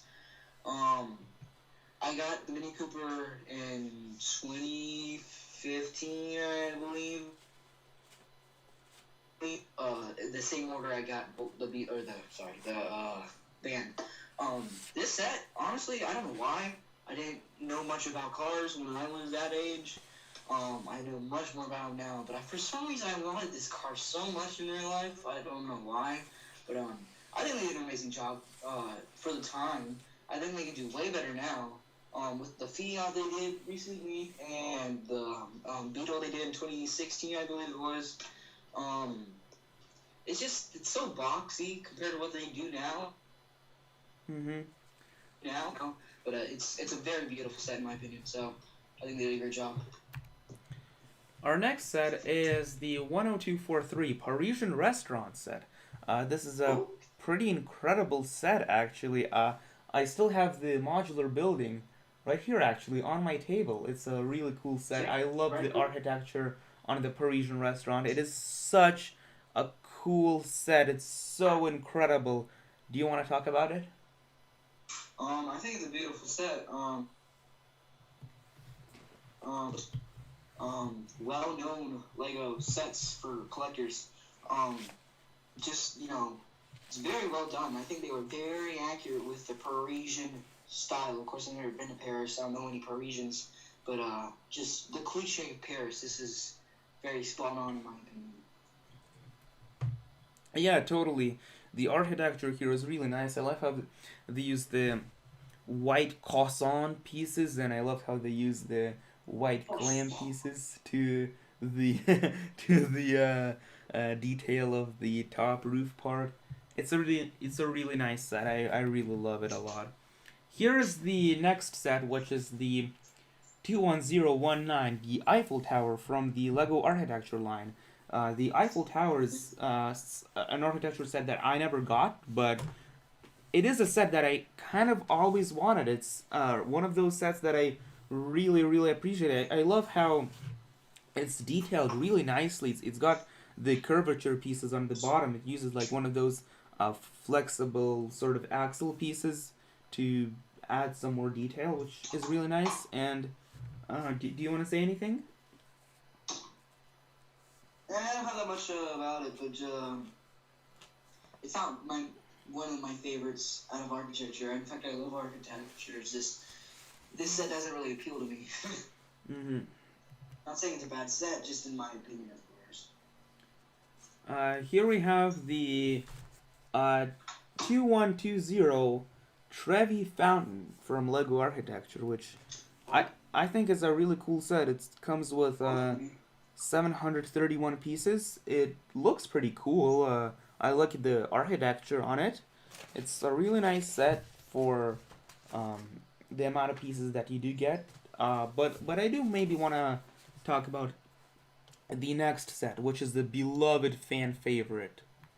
This right here is the Lego Kuso, or the Lego Ideas, NASA Mars Science Laboratory Curiosity rover. It uses some like insane. It's actually quite awesome because the person who designed the set actually worked on it. I think that really was amazing to me. When I found that out, of course I don't have the set, but I think it's one of the best idea sets in my opinion. Sorry to cut you off if I did. No, don't worry. But yeah, this set is just absolutely incredible. Like, I love the way the suspension of the wheels functions and the way it works. The mechanism here is really nice. I want this set so much. Yeah, like Lee Werner, I absolutely agree with you here. I also want this set, but at the same time, I kind of want to buy it on Bricklink. It's like so expensive for a sealed one, so I kind of want to part it out on Bricklink instead. But even when you part it out on Bricklink, like you buy all these parts from all these individual sellers, first of all, it's a pretty bad experience because, you know, each of them have different shipping times, and it's going to take forever to get all the pieces that you do need, but, like, it's still really expensive. The next set is actually a favorite of mine. It's the original Ghostbusters Ecto 1 with the original cast of characters from Lego Ideas. This is a Lego Ideas set.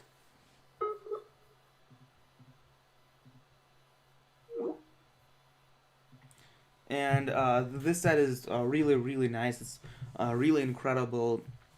I do prefer the first two Ghostbusters movies a lot. I do like them a lot. And I never got, like, this particular one. I got the 2016 version. But it is sort of my dream to get this Ghostbusters Ecto 1 eventually.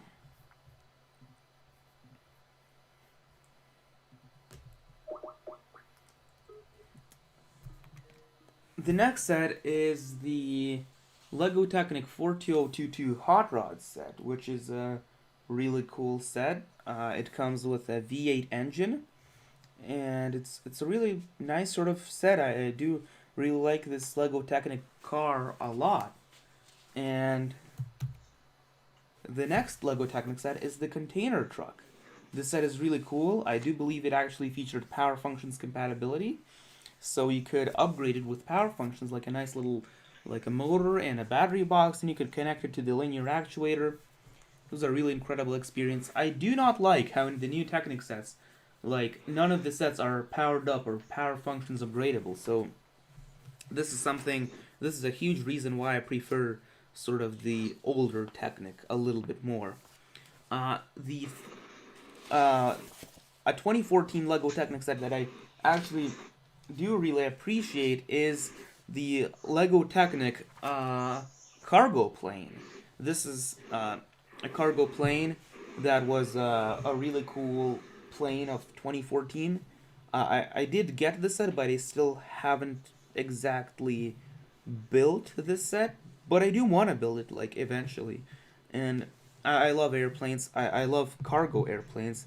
This is a pretty cool, really cool set. It does look a little skeletal, But I do like Lego Technic sets that are skeletal because they remind me more of the original Technic sets, like the ones we got in the 90s and some of the late 80s Lego Technic sets. They were really cool and incredible in my opinion. The last 2014 set over here is actually the Bulldozer, and if you didn't know, the Bulldozer actually came with a differential piece. So when you drove this different Bulldozer forwards, the you one of the whenever whenever both of the tracks were activated, they would push on the cylinder piston engine. So like either one or both, they activated the cylinder V4 piston engine. It was a really cool bulldozer. I really wanted, but I saw it as a downgrade from the 2007 motorized bulldozer. Here in 2015, we got an amazing Lego Technic set called the Aurochs, the 2015 Lego Technic Aurochs set. Let me just get my...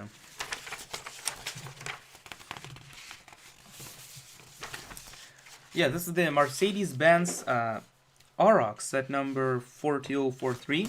It came with a gearbox as well as pneumatics. It was actually one of the first Lego Technic sets that came with the new driving ring piece for the new gearbox.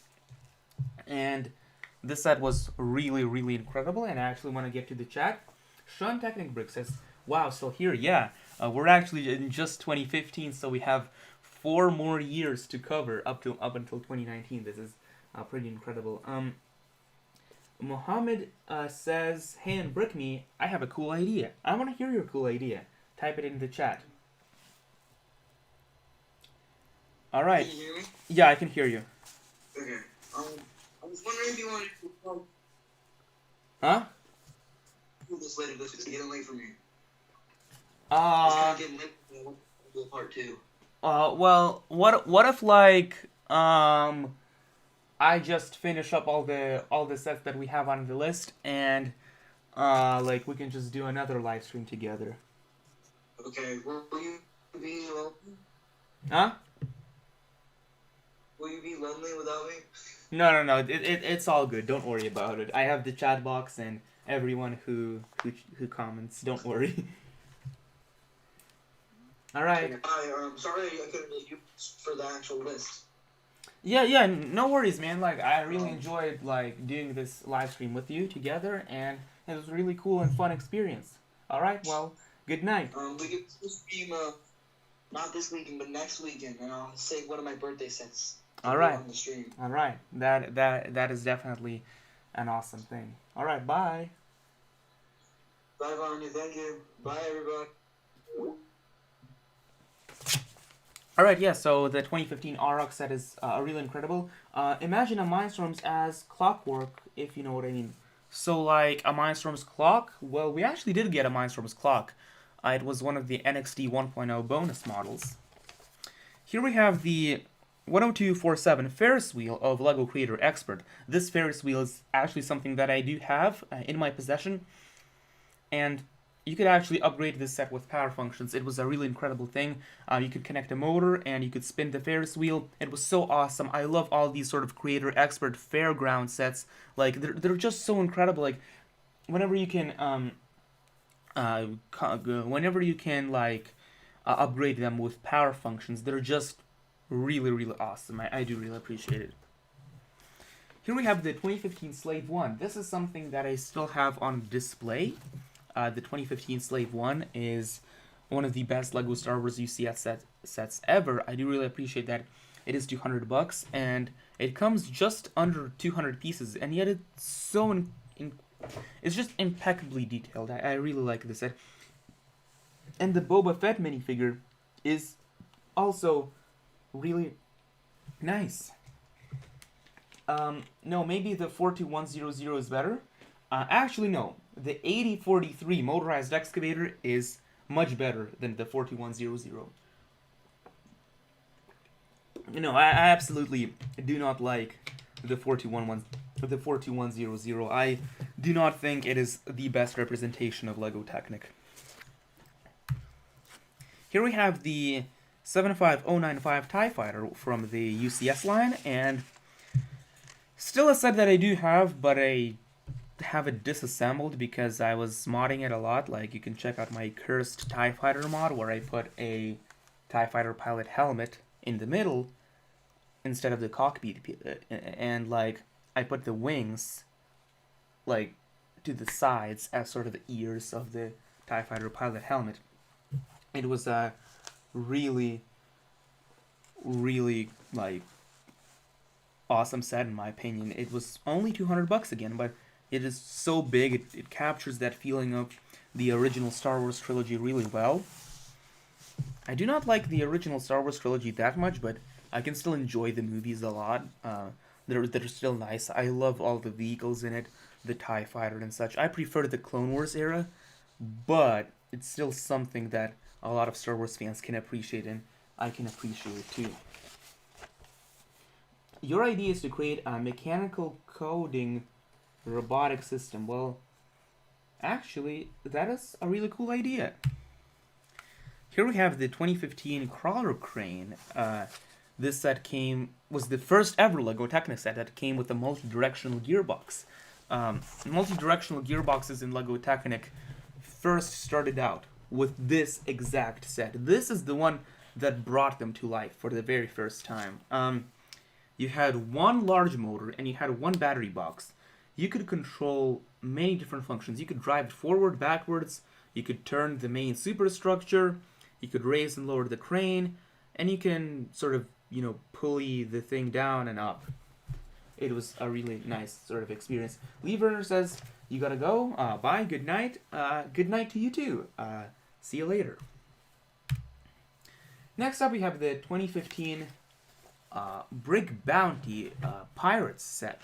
This is a really cool set that, in my opinion, was a really nice sort of Pirates edition. Obviously, it wasn't as good as the 2009 version, but as a LEGO Pirates fan, I still think that I can appreciate this set for what it is. And a lot of Pirates fans of LEGO can also appreciate it. Well, Sean Technic Bricks, yes, the linear actuator can hold positions better than the pneumatics, and you can actually motorize it with full RC. Yes, maybe the linear actuator is better than pneumatics by itself, but the thing is, the reason I don't like the 42100 set is not because it has linear actuators. Like the 8043 set, it uses linear actuators, so there's a bigger reason why I don't like the 42100 set, and I think you should watch my review of the 42100 white excavator if you want to see the exact reasons why I don't like that set. Ooh, a Thunderbrain set, that is cool. Alright. So here is the next set. It is called the King Crominus Rescue from LEGO Chima. It is a really nice 2015 LEGO Chima set. I really appreciate it. It was featured in the show, I do believe, and it has a really awesome play feature where you could push the like something forward to make the propeller spin. It was a really cool play feature. I love LEGO Chima a lot. It had the disc shooters too. This is an incredible set. Even if you don't like Chima, I highly recommend you get this set.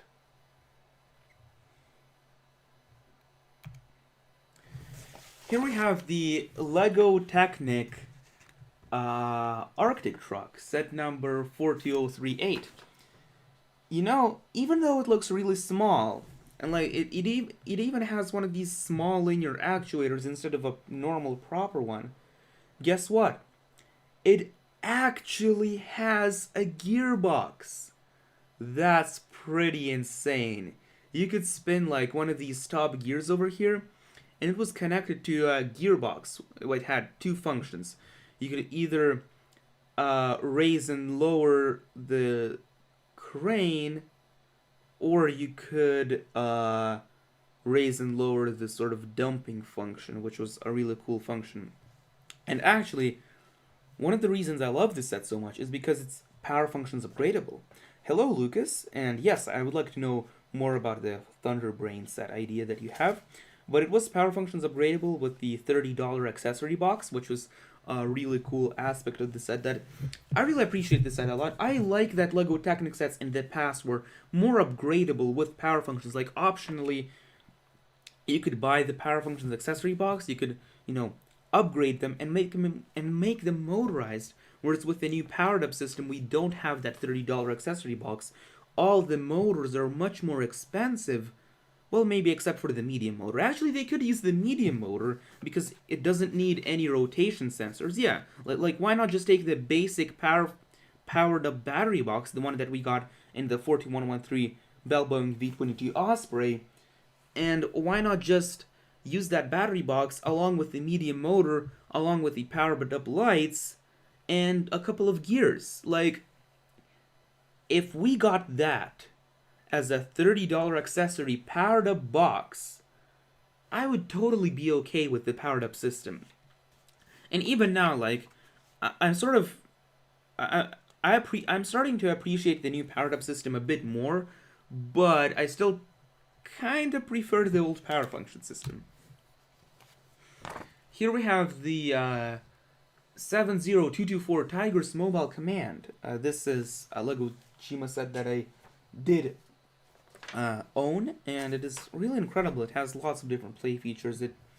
It's just really, really awesome, despite it having only 712 pieces. It also came with an extreme selection of minifigures. Look at that. You got 1, 2, 3, 4, 5, 6 minifigures in this set. Here we have the WALL-E set, 21303. I love the WALL-E movie by Pixar. It is a really nice sort of a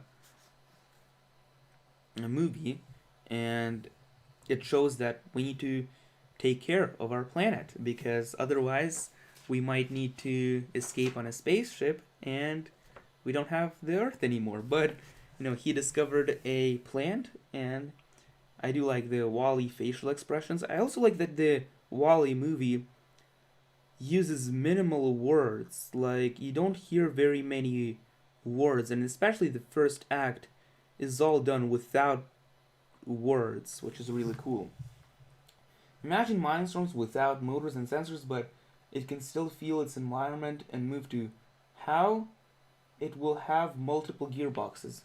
Well, in order to have multiple gearboxes, you still need to use a motor to control the gearboxes and at least one input shaft as the motor. So you need a minimum of 2 motors anyway. Here we have the 40158 Pirates chess set. This is a really incredible set in my opinion. It's really, really cool, really awesome. I love the LEGO Pirates chess set. I also want it. I never got this set. But I did get the Kingdoms chess set, which is a really nice thing to have. Next up we have the bird set. The LEGO Ideas bird set is really incredible. Alright, Jackson Disher, thank you very much for tuning in. I'm talking about the 2015 sets. If you want to learn more about the LEGO 2010 until this, 2015 year, then, you can just watch the playback of the stream later after it's done. But yeah, the bird set is really incredible. Back in 2017, I was at a little summer camp, and I saw one of these sets on display because they were LEGO fans, and I got the set as a result of that. So it's kind of like word of mouth marketing, I suppose. Here we have Voltrix Sky Scavenger set. This is a really incredible set. I do really appreciate it. It's kind of small, but at the same time, it offers so many different play features. Like, I miss this play feature where you could squish down on this, ball shooter, and it shoots out a ball. It's really cool. Has 3 minifigures. Really nice. Here is a Deep Sea Submarine 60092 of 2015. this set is really incredible. I'm a big fan of the Lego Atlantis theme. So this submarine reminds me a lot of the Lego Atlantis theme. That's why I chose it as one of the best sets of 2015, in my opinion. Alright, Isabella is awesome. See you later. And yeah, I mean, like, I love this selection of minifigures. I love the shark included here. Definitely gonna get this set one day. Guarantee it. And here is a kind of a bizarre set. It's not really a set, but it was listed as a set on Brickset. It's called the Lego Brickumentary. This is one of my favorite movies of all time. I love the Brickumentary a lot. It shows so much about Lego fans, and that Lego fans sort of became this culture that, like, Lego became the only toy to have a culture of so many different adult fans that play with Lego. This is a really incredible thing, and you should totally watch this movie. I highly recommend it. Here we have also the rainforest animals from Lego Creator. This is a really cool parrot. It has a really nice play feature where you could feed him, and it's just really cool. I love this parrot a lot. Here we have the Piggy Coin Bank. This is a set that I actually do own, and the Piggy Coin Bank is really, really incredible. It's a set that I appreciate a lot, and I actually use it as a coin bank. It's as like a piggy bank, so it's really cool. Wait a minute. Oh, hang on. Gotta switch to another slideshow.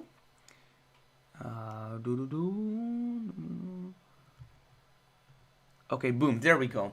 Here's the other set called the double-decker couch from 2015. Now, a lot of sort of the whole idea of the Lego movie is that the double-decker couch is just such a bad little idea by Emmett. You know, he can't be a master builder or whatever, blah, blah, blah. But I actually love the double-decker couch. I think it's a very practical tool. Like, it saves space in your house. You have more room. You can watch TV with more people. I don't understand the negative aspects of a double-decker couch. Here is the first 2016 set, I believe. And let me just take a look here. This is called the Brick Bank. Set number 10251. This is a really cool creator modular. I believe it served as a corner too. And it is a really, really nice sort of building. I appreciate this set a lot. Here's the 2016 Volkswagen Beetle set. This is a really cool set because it's a really nice and smooth car. It's just really, really cool. And it's in the color blue. Blue is one of my favorite colors ever. Here's the 2016 Big Ben, set number 10253. And this is one of the best Lego Creator Expert sets. I love the Big Ben in real life. Back in 2012, I was actually in the United Kingdom, and I saw the Big Ben, like, with my own eyes. It was a really incredible experience. The Big Ben Tower is just such an iconic part of London. It's so awesome, and the detail, the shaping of this Big Ben is just so awesome. Here we have the United States Capitol building, set number 21030, and I was actually in Washington, D.C. last year, and I saw the Capitol building, like, you know, right in front of me. It looks so nice in real life, and I think that they really captured every detail of the Capitol building. You know, like, it is just an incredible set from Lego Architecture. It's certainly really nice. Here we have the set number 21307. Caterham 7620R. It's a really, really awesome little, like, car, but it also comes packed with plenty of details. I really appreciate it. It's just so awesome. Here we have the 40227 MSC Meraviglia. That's the boat.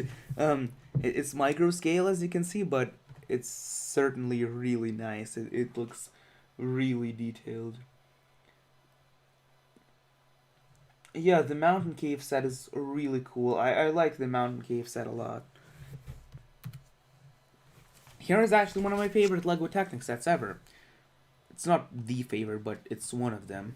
42050 Drag Racer. I believe it was one of the first LEGO Technic cars to have power functions upgradability that directly motorized the drivetrain. So because it was a drag racer, you don't need the steering, and you could just have it, race forwards. It was also really fast after you did the power functions upgradability. This set, I love this set a lot. It comes with so many like play features, and it shows what Technic sets are really about. The motor industry, I think that LEGO should like focus more on their motors and stuff like that. Here is just a legendary LEGO Technic set, in my opinion. Now, a lot of fans didn't like the bucket wheel excavator because it came with 2 clutch gears, and sometimes, just the minimal force stopped the wheel, the bucket wheel here. But actually, if you replace the 2 clutch gears with standard 24-tooth gears, that problem went away instantly. Like, after you do the replacement of the clutch gears, it worked perfectly. And whenever I build LEGO Technic sets, I never even put the clutch gear. I just always use a standard 24-tooth gear. It came with so many different play features. It was almost like a great ball contraption, but in a little Technic set, because it had sort of the belt, the conveyor belt. Picked up something, went along the conveyor belt, dropped down, boom, out it goes. It's really awesome. Here we have the 42056 Porsche, and this set was the first of the supercar series. It did also come not just with a speed transmission gearbox, but with a sequential speed transmission gearbox using some paddle shifters, which was a really nice touch to the car. Now, a lot of people say that these speeds weren't actually sequential or whatever, but see, the thing is, it was actually caused by a small error in the instructions, where at the end of the gearbox, the 8-tooth gear and the 24-tooth gear were swapped by mistake. So if you just swap them while building, it's a sequential car. It's a perfect... This, in my opinion, is the best supercar of the supercar series. It's certainly really, really awesome. It's my favorite one out of the Bugatti or the Lamborghini. It's definitely just awesome. I love the orange color. Also made use of the new curved panels. It was just such an awesome little set. And Jeremy Davis says he's building the LEGO Technic Ducati. Yeah, by Jackson Disher. And here we have the next set. It's called the Airport Passenger Terminal set. Set number 60104. I like this set a lot. The shaping of the airplane is really nice. I do like that the 2 turbofan engines are on the back sort of tail. It's quite an unusual airplane, although you can still find them in modern airports. They're not all discontinued, but they're certainly a rarer type of airplane, as opposed to just having the 2 turbofan engines hanging down from either side of the wing. Here's one of my favorite sets. It's actually the Nexo Axel's Tower Carrier. This is an incredible set. It's actually the Extra Awesome Edition, but I never got the Extra Awesome Edition. I only got the regular edition. I do believe that I really want to get the Extra Awesome Edition because I'm just such a big fan of Nexo Knights. And a lot of LEGO fans, never really liked Nexo Knights, but unlike most, I actually love the theme a lot. And it's one of my favorite themes that LEGO has produced. Here we have Clay's Rumble Blade, and this is a really awesome car because it has so many play features. Like you get the 2 spring-loaded missiles on the back, and these cars are actually sort of like you can press one of the buttons on the back of the car, and these cars shoot out like to the front. That's a really cool aspect. Like it's just such an awesome little vehicle. It's certainly really nice. How fast do I think the new buggy will be? I think it'll be decently fast. Like it's certainly not going to be like hobby grade fast, but it's a car that will reach your expectations, I think. Here's the 2016 Disney Castle. It's a pretty great set. I never got it, but kind of want to get it because I do like the Disney Castle. Also came with plenty of good minifigures. We have the ducks from the DuckTales, and we have Mickey Mouse and Minnie Mouse, the minifigures. They're really nice. I like the Disney Castle a lot. Here we have the Resistance Troop Transport, set number 75140. It came with General Leia, and among other good minifigures. I do like this. I think it was a Force Awakens set. Yeah, it's a Force Awakens set. I like this set a lot. I personally like some of the sequel sets.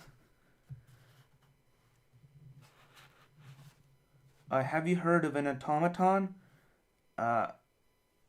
Haven't really. I'm sorry.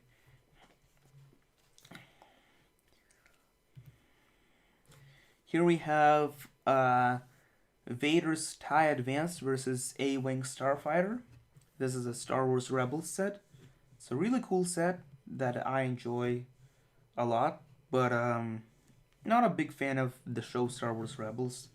I think Clone Wars was a much better show. The stories were better, the action was better directed, all that good stuff. Here's the 2016 Death Star. A lot of fans didn't like the set. They thought it was too overpriced for only like 100 pieces extra. But I think it's a still pretty nice set. I think that a playset Death Star is really cool because you should be able to see all the rooms and like that iconic scene where Luke Skywalker and Princess Leia jump across like using the grappling hook on their gun.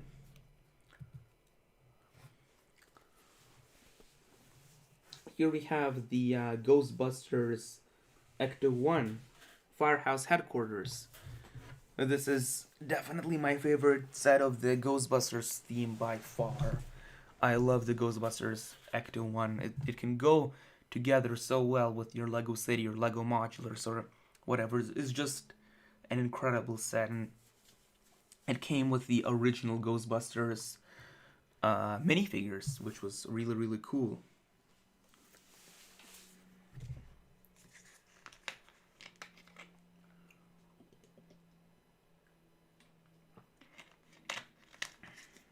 Yeah, Mohammed, automaton is a robot, but what kind of robot are you talking about? Here we have one of my favorite LEGO Technic sets ever. Probably like third or fourth favorite ever. It is called the Claas Zeron Tractor from 2016. It had 3 different modes of steering: crab steering, normal steering, or dual axle steering. So you could have either a large turning radius, a small turning radius, or like a parallel motion. Very nice. Yeah, like, this set is just absolutely incredible. I still think that you should absolutely buy it on Bricklink, like, or Mercari, or whatever, or wherever you want to buy it. Like, just find a cheap deal on it and get the set as soon as you can. Especially, like, by the end of 2020, all of Power Functions are gonna retire.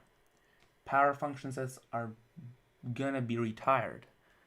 Like, all the Power Functions. So, because it has Power Functions, it's definitely gonna go up in value after 2020. Here we have the Fortrex from 2016, the next Knight's Fortrex. And man, oh man, I love this set so much. It's my first ever Nexo Knight set, and I definitely got a good impression of the theme. It has these shooters on the front, which is really cool. It also has a gear on the back where you could spin, and you could raise and lower the drawbridge. Also had 2 stud shooters. The Fortrex, like, under that drawbridge, if you look closely, it actually has a disc shooter, so you could push an axle from the back, you could shoot it. You can also split the Fortrex apart, and you could see all the different rooms. But this set is my favorite, like, of the Nexo Knights theme. It's definitely the best set ever. Yeah, Gru, they did it by having, like, the steering axle. I don't know how to explain it, but you should look at the instructions of the Class 0. And after you look at the instructions, it's the only thing that changes is the back axle. You can either lock the back axle, have it be parallel to the the front steering, or you can have it be opposite of the front steering. That's how it all works. Here we have the UCS Millennium Falcon, which is a 2017 set. We're moving on from 2016 up until 2017 now. This set is really incredible. It used to be the largest set of LEGO ever up until it was beaten by the Roman Colosseum, which came out just recently on Black Friday of 2020.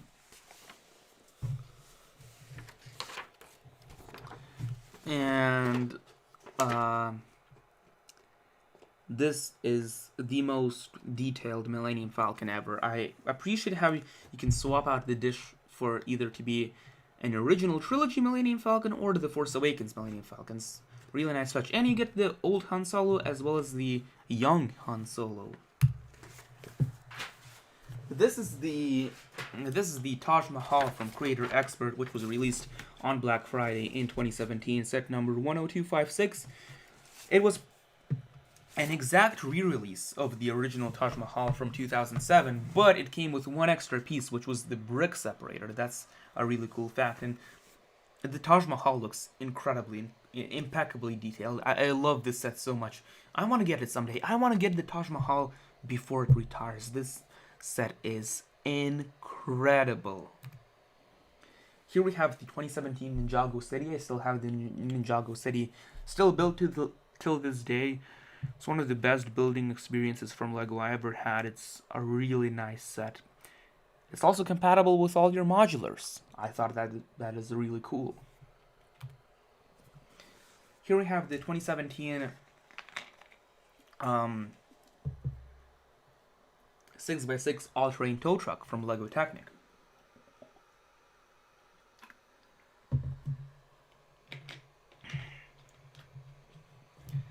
This set is full RC, and it came with a manual gearbox, so it wasn't connected to the RC system.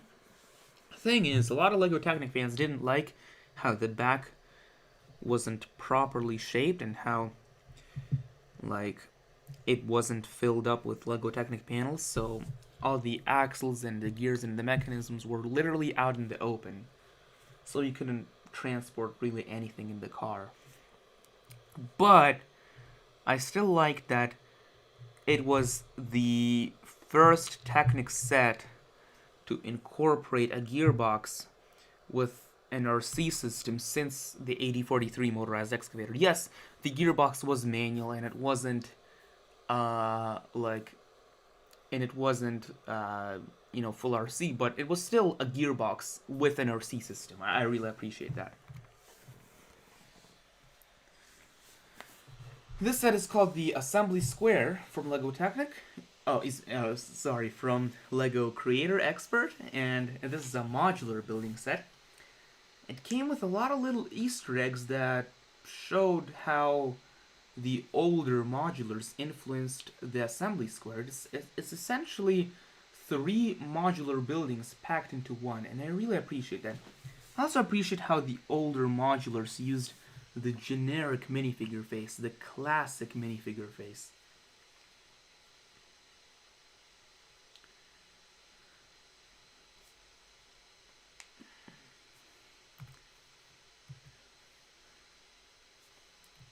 Yeah, Jeremy Davis, I think you're still talking about the 6x6 all-terrain tow truck. Well, keep in mind that it has RC, whereas the bucket wheel excavator does not. Yeah, it's a little overpriced, I certainly agree with that, but I still appreciate it.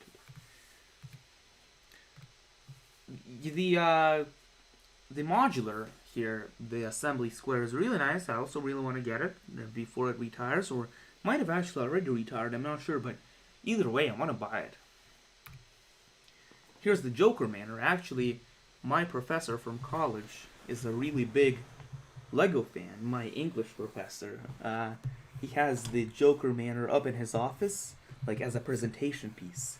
He also told me that he wants to get the Death Star, so this is a really, really cool aspect of LEGO that, even the older people, the adults, can still enjoy LEGO. I really think this is a really cool aspect. But, I kind of want to get the Joker Manor, but at the same time, it's like, it's already retired, and it's super expensive. Yeah, I don't want to get it because of its price, but I want to get the set because of the way it looks and the way it functions.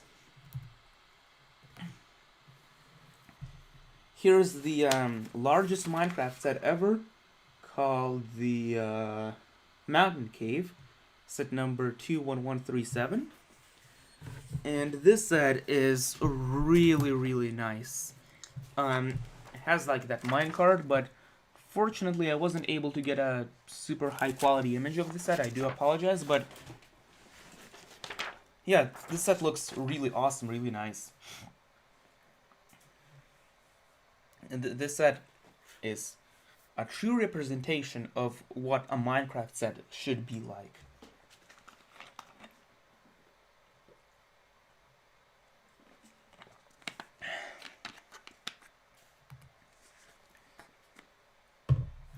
The mountain cave, as you can see, is really awesome, and it actually came with a light brick. Pretty incredible. Here's one of my favorite LEGO sets ever. It's the Summer 2017 Carousel. It is a pretty beautiful set. Functions perfectly. Fun fact, my review of this Creator Expert Carousel is my very first review. Of this set. And it's my very first video I ever published on my YouTube channel. Yeah, I did make notes. Thanks. Thank you for telling me. Good job on being prepared. I did make lots of notes. Yeah, this live stream has 184 images or something, and I'm only at 2017, in the beginning of 2017, so I have a long way to go. Here's the 2017 Silent Mary set number 71042. This set really captures that Pirates feeling, and it's a Pirates of the Caribbean set. I love how this set is really destroyed and really sunken, and it shows how much detail you can really do with LEGO system sets. This set is incredible, and I can still see it up on the shelf in my local toy shop despite it being retired. There are so many sets I desperately want to get. But if I got them all, like, I would use up all my money. You know what I mean? They're all so expensive. The Lego hobby is so expensive. And yet, you find yourself dreaming about these sets that you want. Here's the 2017 Snowspeeder. Still have this set actually. The 2017 Snowspeeder is really incredible. Alright, bye Mohammed, and nice having you on the stream. So, the Snowspeeder is one of my favorite vehicles of The Empire Strikes Back. In the opening, or not the opening scene, but like in the first act where the Empire attacks the Hoth Rebel base, we see the Snowspeeders tie up the AT-AT walkers, which is a really cool sort of thing. This was one of the best sets of 2017 in my opinion. I love the Ultimate Collector Series label on the box too. Here we have the LEGO Technic 42069 Extreme Adventure set. This was meant to be like an Arctic expedition set. I do like this set a lot in terms of the way it looks. However, a big negative I have with this set is that it doesn't have a gearbox. The LEGO Technic sets that are this big and this functional normally should have a gearbox. However, this set does not have a gearbox. That kind of upsets me because as a Technic fan, I want to see gearboxes in LEGO Technic sets. So I don't understand it whenever LEGO Technic makes a big set like this and does not incorporate a gearbox. So they could easily... There are so many possibilities here, like ways in terms of how you could incorporate the gearbox. Yeah, no gearbox. That is the signature line of Unbrickme. No gearbox means set is not good, generally. But sometimes other factors can compensate for the lack of a gearbox, like full RC or whatever. Or a set being, cheap.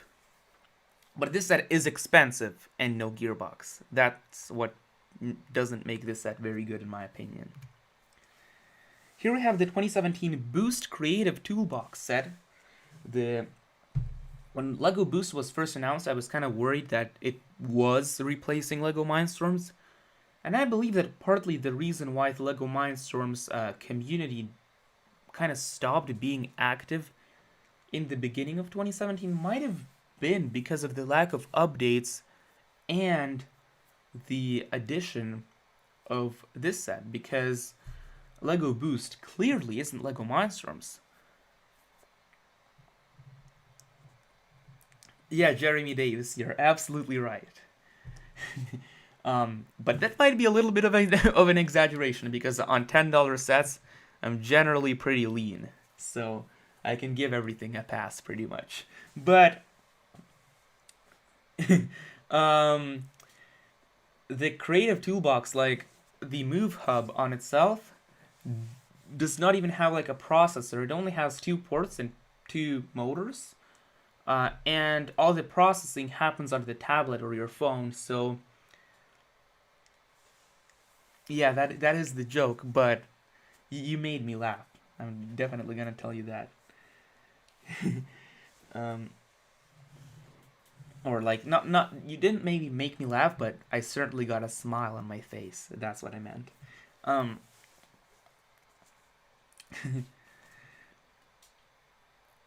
I mean, the Boost Creative Toolbox obviously wasn't equipped to handle complex coding like PID, for example, which is a proportional integral derivative controller. which requires the use of a lot of different variables constantly communicating with each other.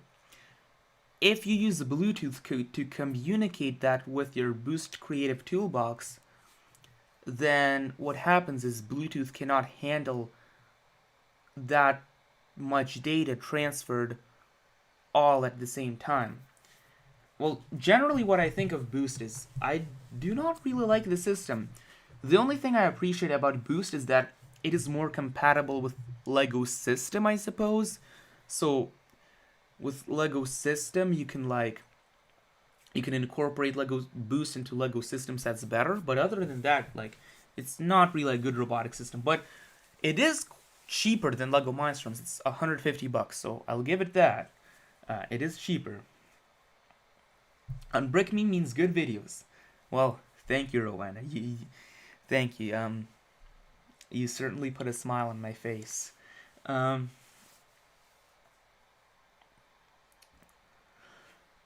Well, and that's the problem with the Boost Creative Toolbox, is ultimately it's not Mindstorms. It's not what Mindstorms could handle. But I also want to talk about my bad experience with Lego Boost. When I first got this set, one of the motors on the Move Hub itself was actually broken. So, I couldn't even properly use the Boost kit. I had to contact customer service. It took them 5 months to send me a new Boost Hub. That was pretty awful experience. But here we have one of my favorite Lego Technic sets of all time. This set, I believe it only retailed for $120. Not too sure on that. You can go fact check me on that. But this set was relatively cheap. I know that. It was relatively cheap for the amount of stuff that you do get.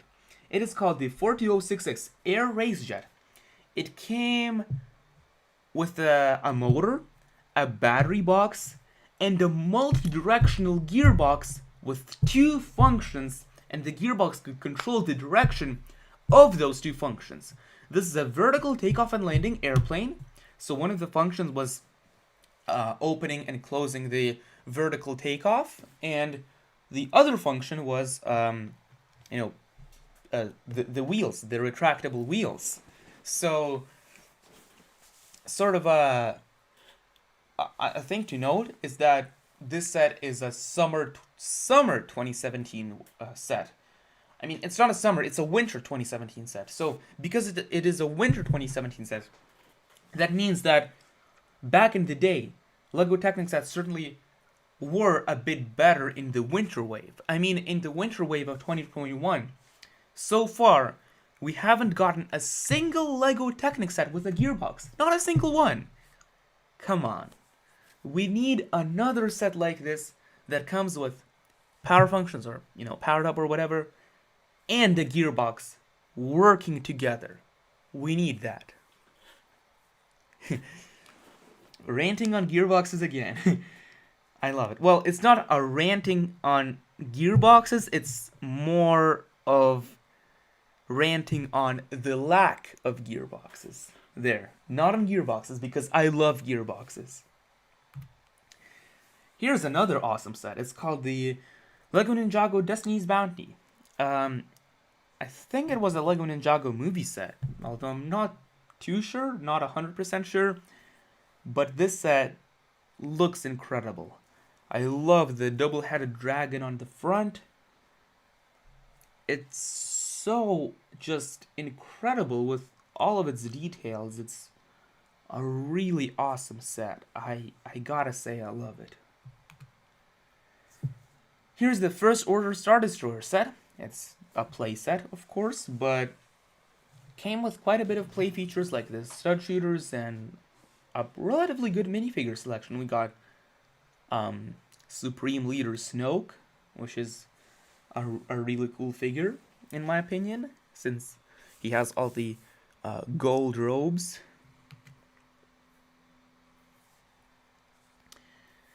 Here's the 2017 Old Fishing Store, set number 21310. I have this set built on my shelf. Looking at it, it looks much better in real life than on this picture. I guarantee it. I think that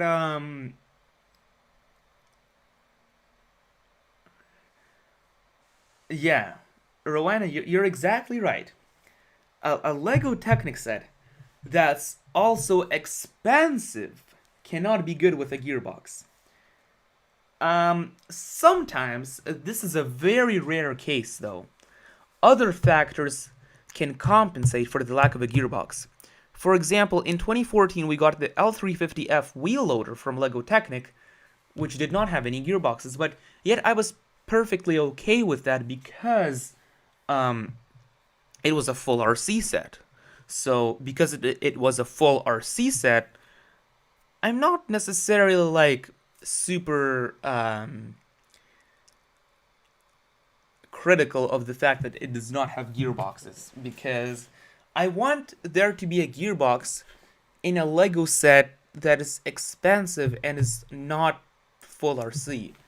The new Ferrari in 2021 does a little bit upset me by the fact that it does not have a gearbox. But it looks so incredibly well that I might give it a pass. Just this one time. But everything else, for over 150 bucks, if it does not have either full RC or a gearbox, bad Technic set. Except for the Ferrari. That's the only exception I'm making. Here we have the London bus of 2017. And I have the set, actually. It's partially disassembled, but mostly intact. I should make a music video called Lovin' Them Gearboxes. Perhaps, although I'm not sure how I would make that. But see, the thing is, I feel like most Lego Technic fans love gearboxes, not just me. So I think it's a trait seen in most fans of Lego Technic, but looking at this London bus is certainly something special. It came with some new system pieces back in the day of 2017. I love all the London decorations here. Certainly captures that feeling of being a London bus. So, it's a double-decker bus. It's really nice. I like how the rear view mirror here is shaped. It's really awesome. I love this set a lot. Let's move on to the next set. It's called the Knight and Castle of Nexo-Knights. Set number 70357. Ages 9 to 14. Comes with 1,426 pieces. See, it says combine your powers here on the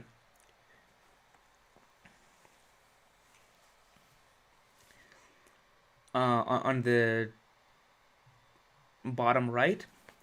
Essentially you could put 3 Nexo powers together and you could merge them into one sort of superpower. In the Nexo Knights game, man, I haven't played that in a long time, since 2017. Man, I really should get back into the Lego Nexo Knights game. I missed that game a lot. I should play it again. But this castle looks pretty awesome. I like this set a lot. I like how Murloc is in a new body too, because Murloc was actually a hologram embedded into the Fortrex operating system. But the fact that he got his own body finally is really awesome. He was a really good wizard of the Nexo Knights world. Here we have the Lego NASA Apollo Saturn V rocket. This is an incredible set. It has 1969 pieces, which is the year. It's the year that we landed on the moon. I think July 16th, 1969 is the moon landing day. This is an awesome little Easter egg with the piece count. I really appreciate it. I like how there's a tiny microscale lunar lander inside the set too. It's an incredible rocket. I love the set so much. It's so beautiful. It's just like awesome. I do wish that we got more moon missions, because I want to see a lunar colony. Like, I want to see a lunar colony or a Mars colony really soon. Like, in my lifetime at least. I want to see a lunar or Mars colony. I think that would be pretty incredible in terms of how humanity is stepping forward with their technology. Here we have the Lego Technic Ocean Explorer set. Now, although this set does not have a gearbox, here's the rule. If it does not have a gearbox and it's Technic, Lego should make it Creator Expert. Technic is for advanced technical models and Creator Expert is about authentic models. You are actually right. But this only applies to sets that do not have full RC or sets that are just cars, like the Ferrari, for example. The Ferrari should have been a Creator Expert, in my opinion. I totally agree with you there. It does apply to some sets, but not all of them. Like the $10 Technic sets, like, you can't really make them Creator Expert, you know? But the Ocean Explorer set, although it does not have a gearbox, I do like the way it looks. I like the authenticity aspect of it a lot. Especially this helicopter. The helicopter build, the chopper, is my favorite aspect of the set. Everything else I don't really like so much, but the helicopter, it's so awesome. I like how the tail is connected to the propeller. It's just awesome. Yes, this model needs a motor, a propeller, and of course, a gearbox. Definitely does. This set has no gearbox, so it is bad. Next, alright, I'm clicking the button. Next, here's the RC Track Racer. Look, this set is full RC. And like I said, if a set has full RC capabilities, I'm perfectly okay with it not having a gearbox. It came with one IR receiver, one IR remote, one big battery box, and two medium motors, and it was really fast. This was really, really cool. What do you think of the Lego Technic 42054? Not sure what that model is. I'm going to look up the set number really quick, and let's see.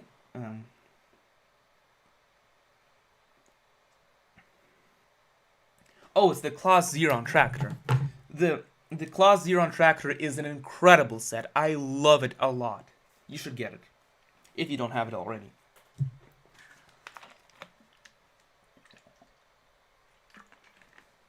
But yeah, I love this set a lot. This set actually caused a lot of copycats to show up.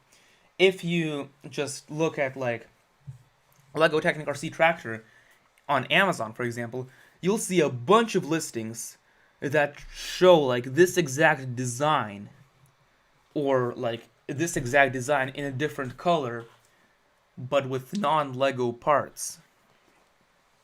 The 42114 has RC and a gearbox, making it the ultimate set. You're absolutely right. It is the ultimate set, and that's why I like the 8043 Motorized Excavator so much. It's full RC, and it's got a gearbox. Like, it is an ultimate set. I love both of these sets so much. Both of them are my favorite Lego Technic sets of all time. Here's the Airport Rescue Vehicle. I do believe this set included a gearbox. See, this is what I'm talking about. Lego's, like, in 2017, we just saw so many sets, like the Air Race Jet and this set, contain a gearbox. But in the new sort of generation of Lego Technic, we don't see that many gearboxes. They've become more of a rarity just to the luxury sets. Jeremy Davis, I do think that the 42114 is better in terms of look or technologically because it has powered up, but I'm more personally nostalgic towards the 8043 set, so I prefer, personally, the 8043 set. Yes, it does have a gearbox. Alright. This makes... It has a gearbox. This set is good. this set is good. And, not just that, it also has power functions upgradability. At the end of the instruction booklet, you got like little instructions on how you could motorize this set really easily using the power functions motor set for $30. We need something like this with Powered Up, because this is one of the main advantages of the LEGO power function system. We can use one of the cheap Powered Up motors that doesn't have an internal rotation sensor, like the Powered Up medium motor, in order to use that. 4095 Stunt Racer, I do think that is an incredible set. Rowena, it uses 2 large motors as opposed to 2 medium motors like the one we got in 2017. The Stunt Racer is an incredible set. I actually do have a review of that, which I posted back in early 2019. So after the stream, if you want to watch my review of that set, then feel free to do so. Here's the next set. It is the LEGO System BB-8 from the sequel trilogy. I love this set a lot. I do have a full review of this set, so you can see how the mechanism inside of it works, and it's a really cool set. I like the BB-8 droid. He's very nice. Yes, they could make a powered up set and do the same thing as this. Yes, that could definitely work. And the thing is, the large and the XL motor of Powered Up are $40, but the medium motor of Powered Up is relatively cheap, so you could definitely just use the medium motor to motorize the Technic sets that use a basic gearbox, like a 2-function gearbox, for example. But yeah, the BB-8 set is absolutely great. I love it. Here's the Jedi Starfighter with Hyperdrive, set number 75191. I love this set a lot. This is an Episode 2 prequel set. I love the prequel sets. It's a $100 set. I really want this set too. It's not only the Jedi Starfighter, but it's also got the Hyperdrive ring. That is an incredibly cool sort of thing in Star Wars, and I really want to get this set. Wait a minute.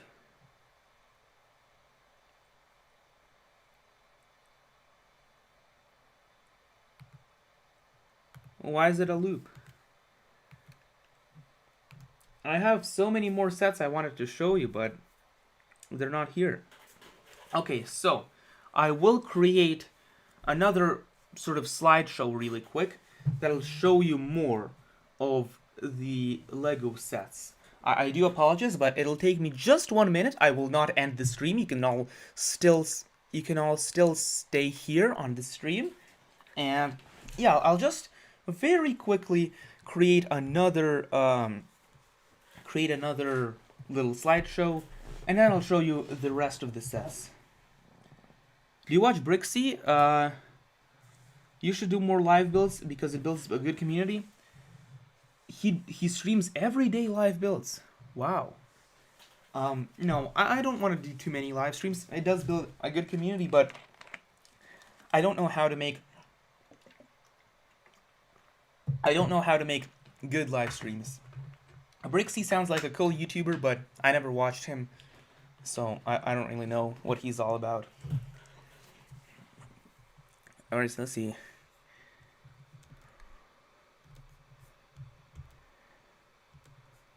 Okay,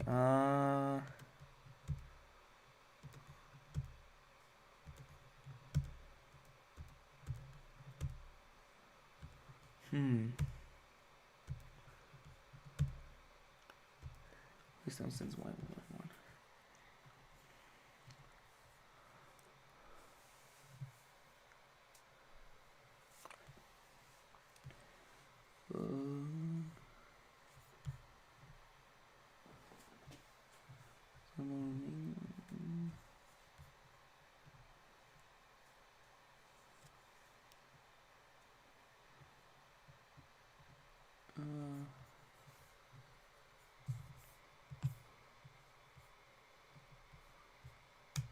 Alright, I'm making the new slideshow right now. I do apologize because I do think that when you use too many images in a slideshow, it breaks the slideshow for some reason.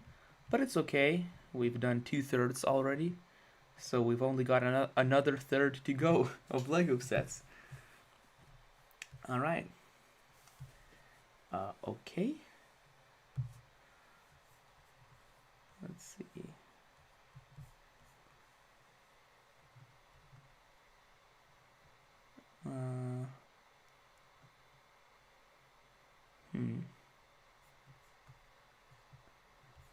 Let's see.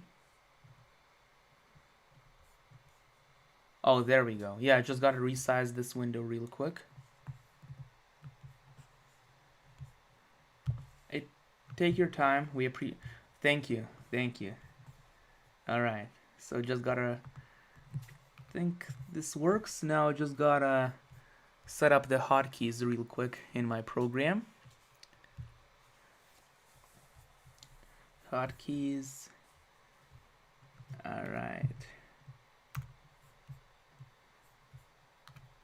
Alright, boom. There we go. It's back up. So here's the next set of 2017. It is the 70352 Jestro's Headquarters set. This set is really incredible. I do like how I forgot his name. I haven't been a fan of Nexonites for a really long time. But the evil book is now a cloud. I really like that. And Jestro's evil again. Super cool because the cloud did some magic on him. Here is the 10259 Winter Village Station. I love this set a lot because it is actually fully compatible with the Lego Winter Village train that we got a while back. Alright, bye Rowena. No worries.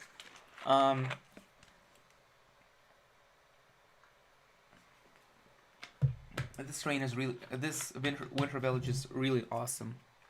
I like it a lot. Just so cool. This set, called the Garmadon, is an awesome shark set. Well, my little brother loves sharks. And to him, this set would be just incredibly awesome. I think that this set really captures that feeling of a shark. That's why I love it so much. And we got the hot dog minifigure man. That's super cool. Here's the Scuttler.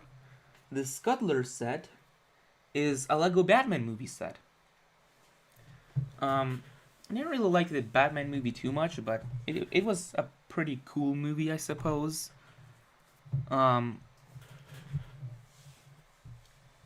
Yeah, this set is really awesome. I love the way it looks. It just looks like kind of like an animal, you know? Like it's kind of like a dog, like a little dog. It's super cool. Now we're on to the 2018 sets. We've got 2 more years to go. 2018, 2019. Here's the James Bond Aston Martin DB5 10262. This set is really incredible. I love this set so much. It is really, really awesome. It's from the James Bond movies. It's got some really nice wheel discs. Got really nice shaping too. Really like it. Here's the 2018 roller coaster from LEGO Creator Expert. You could actually motorize with this set with power functions. It's really cool. Here is the Downtown Diner 10260. Great modular set. Here's the Vestas Wind Turbine. This is a phenomenal Lego set. I love this set so much. It is packed with so many great details. It's got power functions lights. It's got a power functions medium motor. It's got power functions extension cables. And it has a battery box. Oh, and this set captures that classic Lego feeling with that house in the front. And I have a full review of this set. I released it back in late 2018. One of my oldest reviews, which is still considered to be kind of good. Here's the Ship in a Bottle Lego Ideas set. This set is really nice. Because, you know, it's a ship inside of a bottle. It's something inside of something. That's super cool.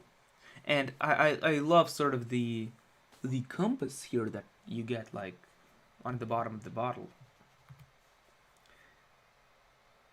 Here we have the Voltron set, number 21311. It's pretty incredible. We get power functions in small creator expert sets, so yet the Technic struggles to put one motor in their biggest supercar sets. Dude, Jeremy, I totally agree with you. Like, come on, what's going on? Like, in this set, we get a power functions motor and lights and such, but yet in the modern Lego Technic sets, we barely get the motorized functions. Here is the 21315 pop-up book. I have this book. It's an amazing book. It's got the Jack and the Beanstalk fairy tale as well as a Little Red Riding Hood. It was designed by Jason Lehman along with Grant Davis, so that is a really cool aspect. Jason Lehman is the owner of a very famous YouTube channel. He makes incredible kinetic sculptures. And he's just an awesome guy. You should totally subscribe to him. This set is called the Pirate Roller Coaster 31084. Set is pretty cool. I love it. It's really nice, really small, but really colorful and playful too. Here's the Mini Diagon Alley 40289. I say mini because it's not actually called that, but because just recently we got a really large Diagon Alley set. Looks pretty cool. Even though I'm not a huge Harry Potter fan, I did see the first movie, I read the first book, and this set looks really nice. Unbrickme, do you know if the old Lego Racers, Lamborghini Gallardo, and Ferrari F450 FOT on the Technic car transporter? Not too sure. I don't think they were designed to be on the car transporter, but you can certainly try and fit them on.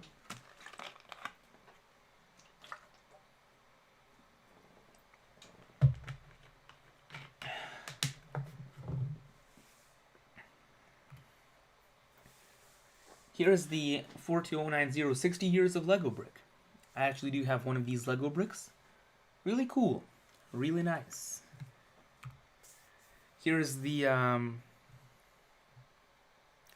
Squidman says, "Oh, oh, ah, ah."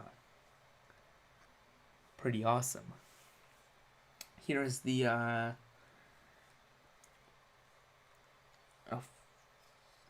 Creative Personalities book. It's really cool. I love it a lot. Here's the Mac Anthem.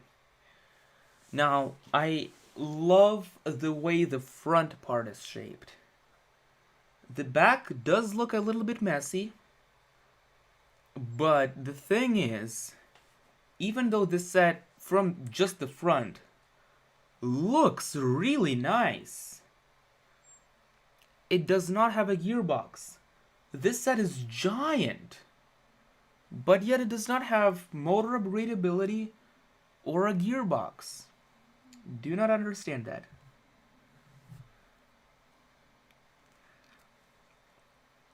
Yeah, no gearbox in this set.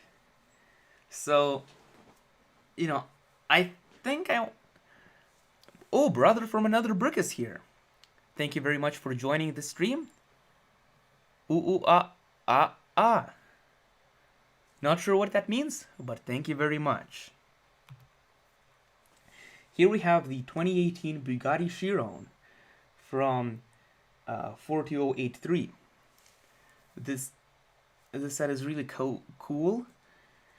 It has an 8-speed sequential speed transmission gearbox. I love this set a lot.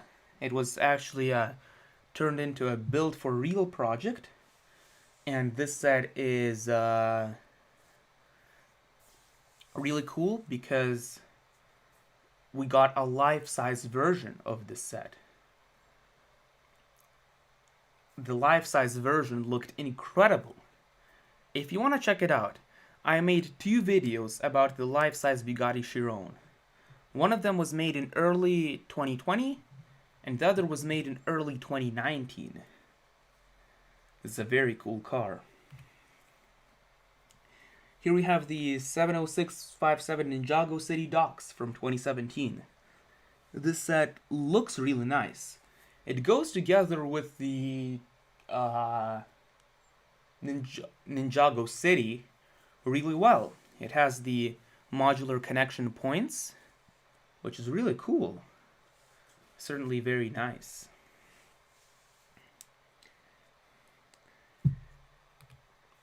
The next set we have is the Y-Wing Starfighter.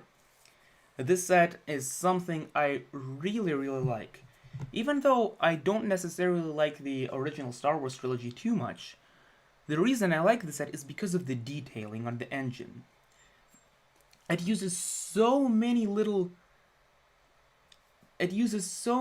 Technic, or not Technic, but so many little system pieces, which is really incredibly nice. And it has that astromech unit, which is also really cool. This set has so much love and care put into it. I do want to get this set someday, but I think it's already retired. Unfortunately, it's kind of expensive probably. Here's the 72006 Axel's Rolling Arsenal. This set is really cool. It's sort of like a 2016 Fortrex, but miniaturized, downscaled. It's a pretty cool set. We did get it in 2018, so this was the last wave of Nexonites. I did like the theme Nexonites, so that is a cool sort of set. I actually ended up motorizing this set. I put 2 medium power functions motor to each tank tread. I put an RC receiver as well as a battery box. I ended up motorizing the set. It was really cool. This set, kind of put on here as a joke because it's overpriced and it does not have the canopy piece on the top. You know, it's kind of a joke. It's the best priced set ever. But yeah, I do wish it came with a top canopy piece that you could just take off easily to replicate that scene in The Last Jedi. Here we have the Betrayal at Cloud City set. This set is incredibly nice. Some people do complain that it did not come with panels or whatever, but this set comes with so many little rooms. It comes with Luke Skywalker versus Darth Vader.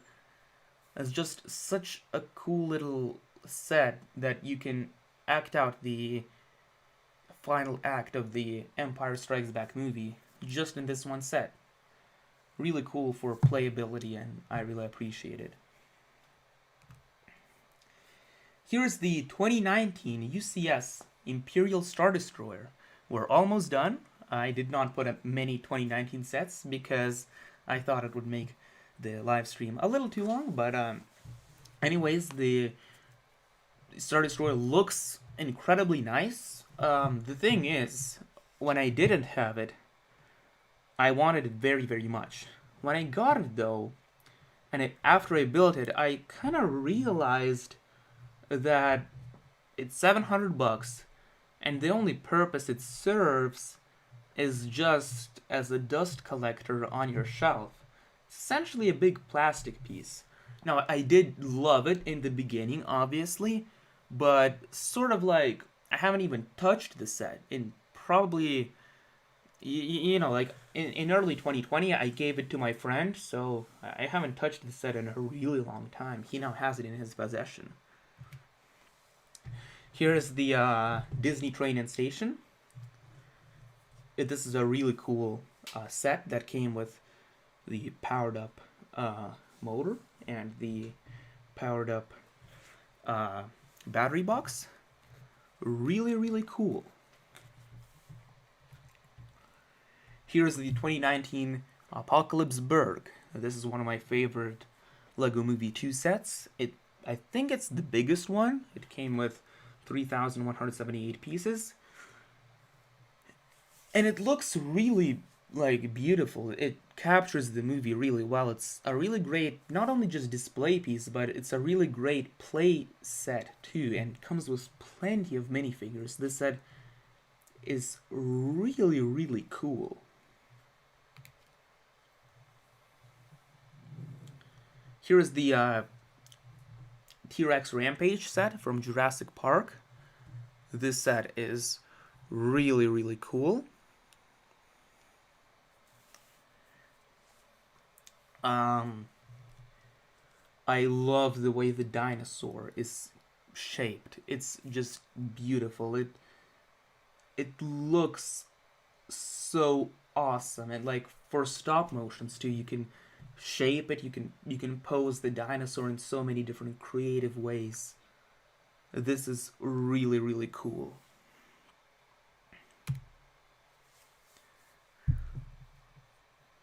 Here we have the 4x4 crawler.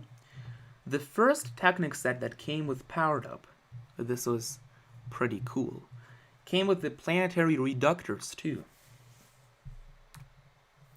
Here we have the Boost Creative Toolbox. Not the Creative Toolbox, but the Boost Droid Commander set, actually. I'm sorry. I love this set. Motorized R2-D2, as well as all the droids, are definitely awesome. Here's the Yoda set. I made Lego Yoda fly. That video was incredibly fun to make. Got lots of views, and a very well received video. And this Yoda looks incredible by himself. He's so well detailed, just so awesome. Here we have the remote-controlled Stunt Racer, a 42095 from LEGO Technic, released in early 2019. I love this set a lot. Looks incredibly nice. Kind of fast, too. It uses IR, remote control. Really cool, really awesome. I like the set a lot. Here's the Lunar Lander set from 2019. It really goes nicely together with the 2017 Saturn V rocket. This is a really cool set. I love this set a lot. And finally, as our last set, we have the wooden minifigure set. I think it's a little overpriced, or maybe not a little, but a lot overpriced. But see, the thing is, it looks incredibly nice. It looks really awesome. It's just that it's priced at over $100. I don't really like that. It's not super big, like to justify that $100 price tag. You can't really play with it that much either.